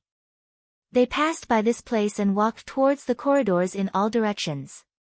No one noticed. In a hidden passage in the innermost part of the palace, a few figures suddenly appeared. The newcomers were 5 people wearing long robes that completely covered their faces. They were the members of the Demon King Alliance led by His Highness, who planned to attack the east, south, and north regions. As soon as the 5 of them appeared, they raised their heads and looked at the end of the tunnel. There was a bronze statue there. Ling, His Highness lowered his voice. "It's here, right?" "That's right." Ling nodded and said to Old Gu, "Push it away and don't make any noise." Hearing this, Old Ge's face that was hidden under the hood showed a trace of dissatisfaction. How can pushing away such a small thing make any noise? After saying this, Gu Lao directly stepped forward and used only one hand to hold the heavy bronze statue tightly. Without any effort and without making the slightest sound, he easily pushed the bronze statue away. Although the phantasmagoric beasts were not a race with extraordinary strength, they still had a lot of innate advantages compared to the ordinary human race. As a griffin beast, Elder Gu naturally had the ability to effortlessly push away a bronze statue that was extremely heavy for humans. Even if he used the humanization technique and turned into a human's appearance, it was still the same. As Old Gu pushed the bronze statue away, a spiral staircase appeared in front of the 5 of them. Seeing the spiral staircase, the mood of everyone present, including His Highness, soared.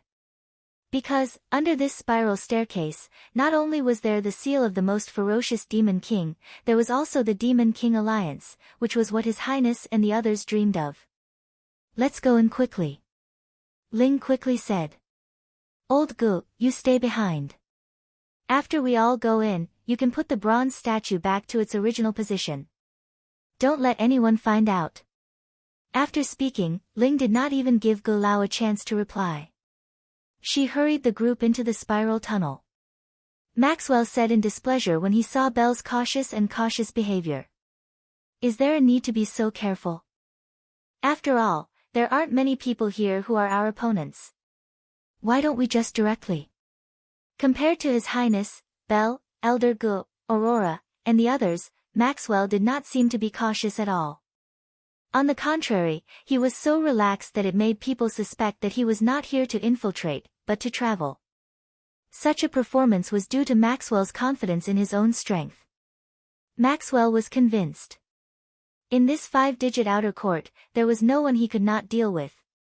Seeing this confidence, Ling only twitched her mouth. "I know you're a 4-digit Demon King and are very powerful. Even if Salamandra were to move out, they would not be able to do anything to you. However, I have to remind you that Salamandra is not the only one here. The person who made His Highness suffer a great loss is also here. In order to allow His Highness to recover from his injuries, the Demon King Alliance had delayed until now to take action." According to the information, Noah had not left the Blazing Flame capital and was even in the palace of Salamandra. In other words, Noah was close to the place where His Highness and the others had broken into. If they were not careful and were discovered by Noah, they would be in big trouble.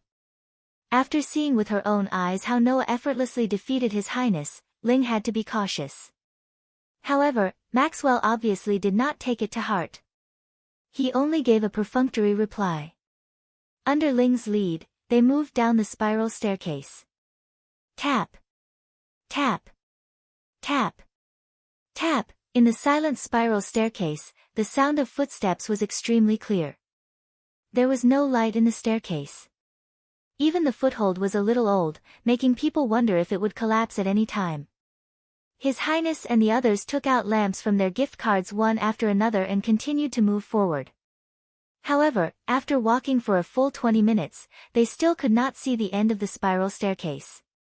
The surrounding environment was also the same.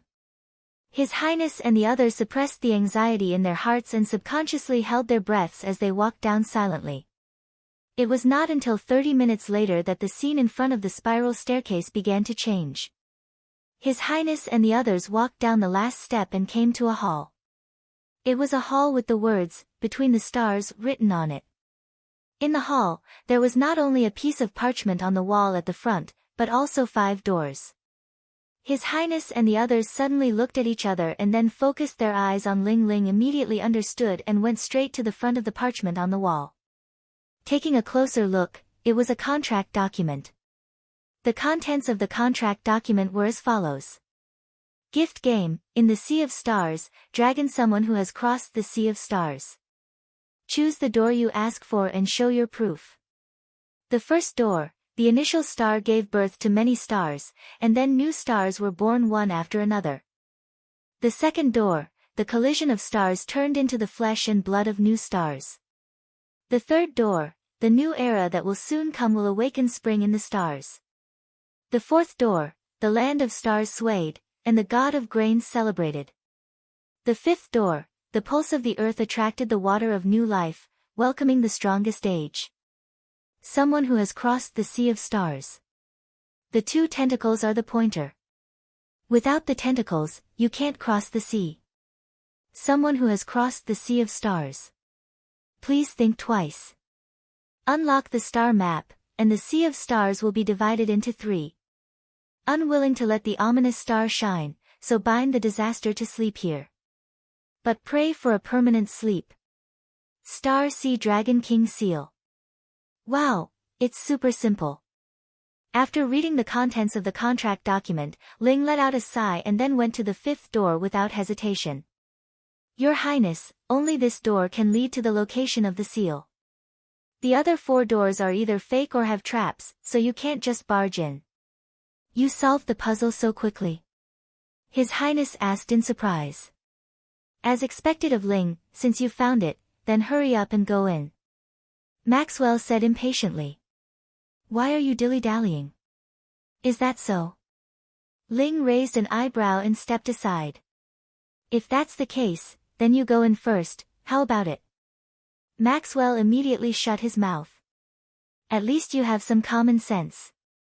Ling snorted and took out a package from under the black robe, and took out a dragon horn-like item from the package. There's a curse inside. If you don't have the Star Sea Dragon King's horn, even if you're a 4-digit demon king, you won't be able to reach the destination. The Star Sea Dragon King's horn? Aurora exclaimed. You're lucky to have gotten it. In order to get it, I had to sacrifice the demon king's life in front of Shadora. It wasn't easy for me to cut off a piece of the dragon horn of the young ruler of the caste, Ling reminded him again and again. So, you guys have to follow me closely. Don't fall behind. Everyone, including His Highness, nodded. Then, the group of people walked into the 5th door. But after walking for a while, they finally reached the end of the room. There was a sunken pedestal there that looked like it had to be embedded with something. Seeing this pedestal, the eyes of Her Highness and the others bloomed with a strange light. Chapter 1373. Just as the sunken platform that looked like it had to be embedded into something appeared in front of His Highness group, the package in Belle's hand and the dragon horn of the Starsea Dragon King bloomed with a faint light at the same time. This light made His Highness group, whose eyes were shining with a strange light, return to their senses and look at the package in Belle's hand. Belle seemed to be taken aback, but then she understood. So that's how it is. Because the shackle and the key are gathered together, they have a reaction to each other. In other words, we have indeed come to the right place, right? His Highness smiled slightly and then became serious. Then, Belle, can you unlock the seal? There should be no problem, Belle said with a rare tone of not much confidence. There are 2 keys needed to unlock the seal. One is the horn of the Starsea Dragon King, and the other is the flag of the leader of the Alliance who led the community army to seal the oldest demon king 200 years ago. Belle raised the Starsea Dragon King's horn and the package in her hand. Now, both keys are in our hands. The problem is that the Starsea Dragon King's horn is incomplete.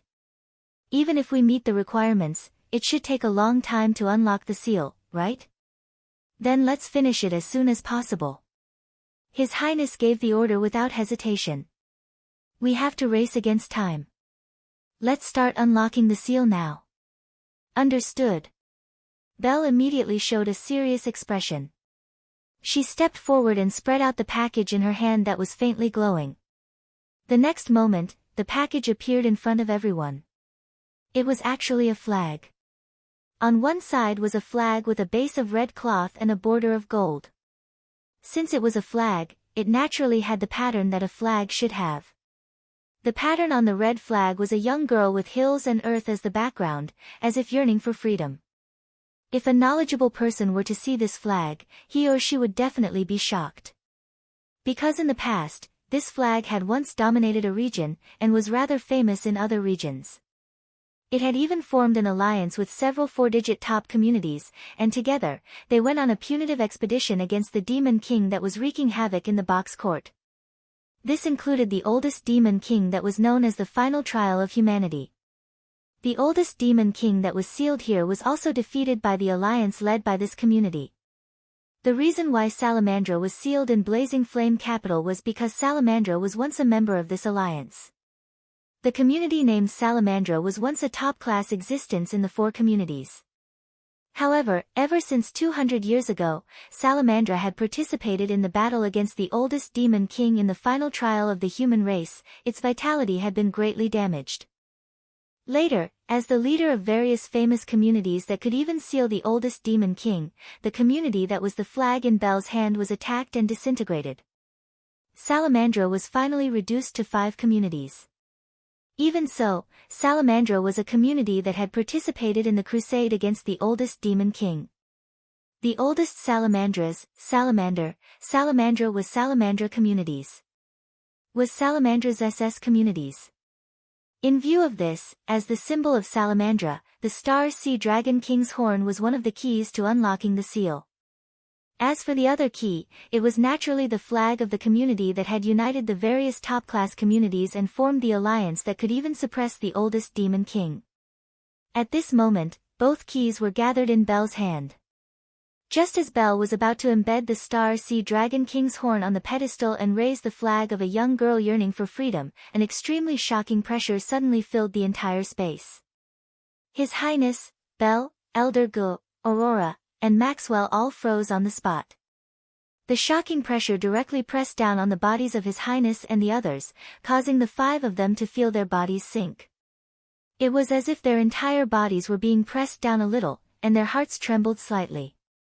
However, this had instead completely awakened His Highness and the others. The 5 of them immediately turned around and looked at the passage in front of them where the shocking pressure was coming from. Over there, a person was taking strong and powerful steps, walking towards them step by step. Pretty lively, huh?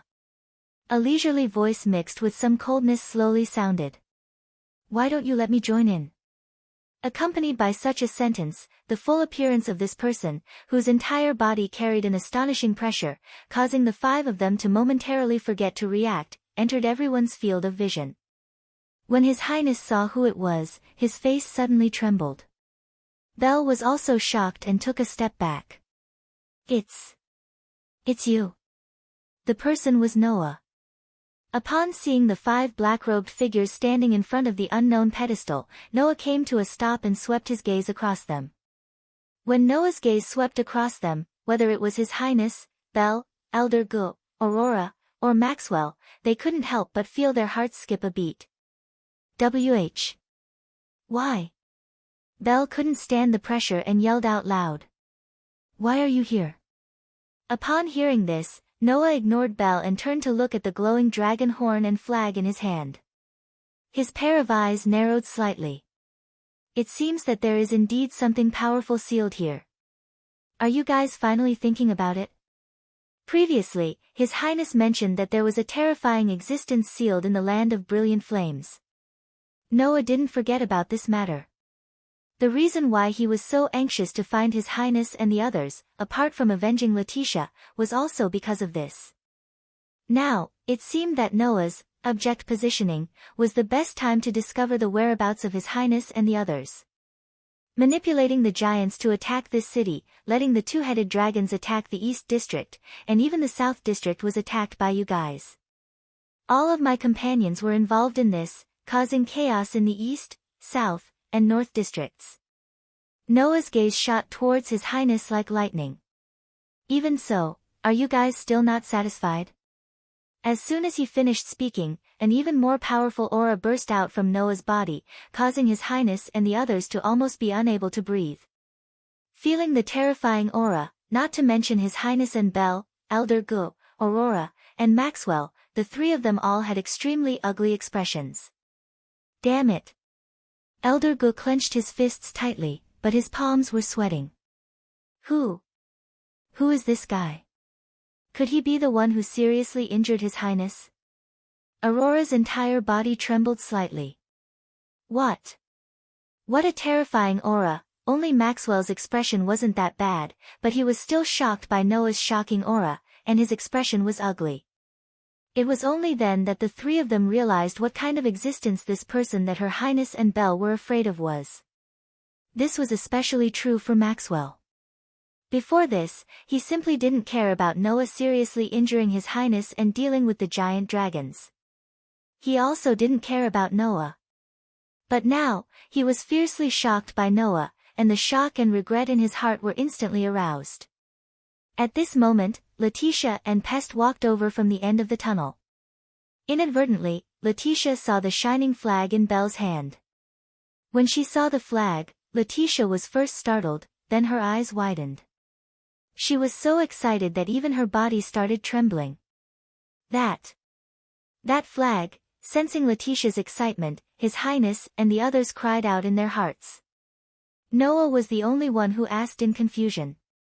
What's wrong? Letitia? Moss? Master?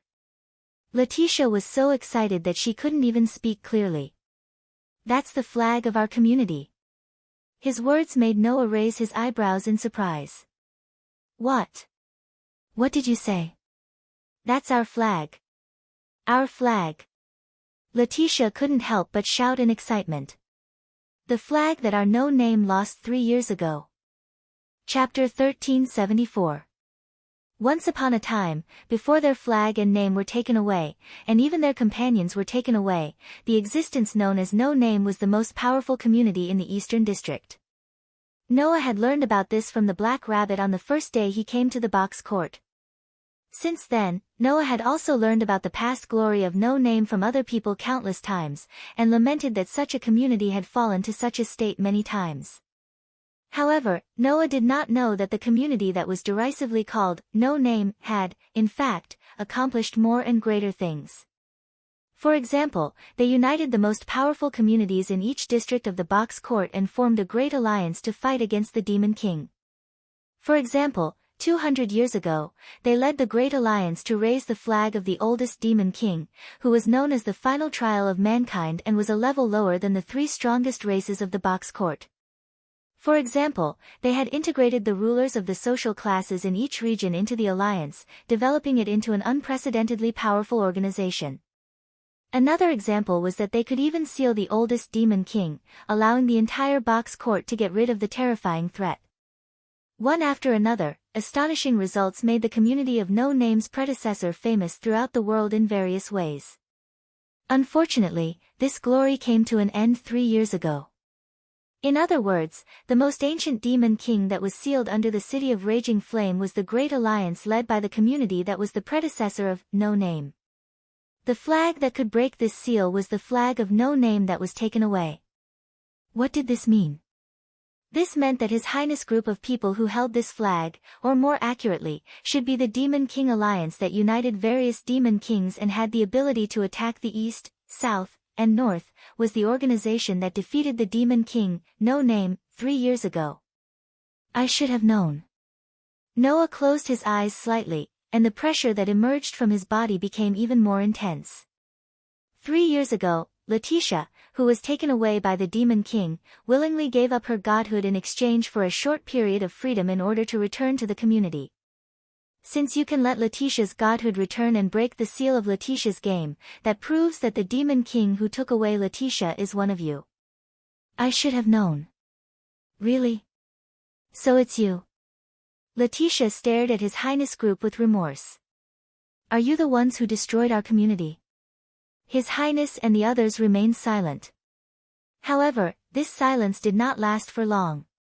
Belle seemed to be the first to calm down. She took a deep breath and looked at Noah. Since you found me, there's nothing I can do. Things really didn't go so smoothly. His Highness also smiled leisurely, but his gaze never left Noah. He spoke to Belle without turning his head. Ling, leave this to us. Go and complete your mission.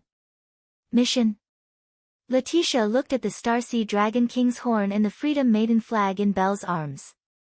She finally thought of something and turned pale with fright. You. Could it be that you intend to undo the Demon King's seal? The humans who were sealed here were the final trials of the human race, and the one who had done this was the Great Alliance led by the predecessor of No Name. At that time, Letitia was also a member of No Name who had not been stripped of their flag and title. She also participated in the battle to seal the humans in the final trial 200 years ago.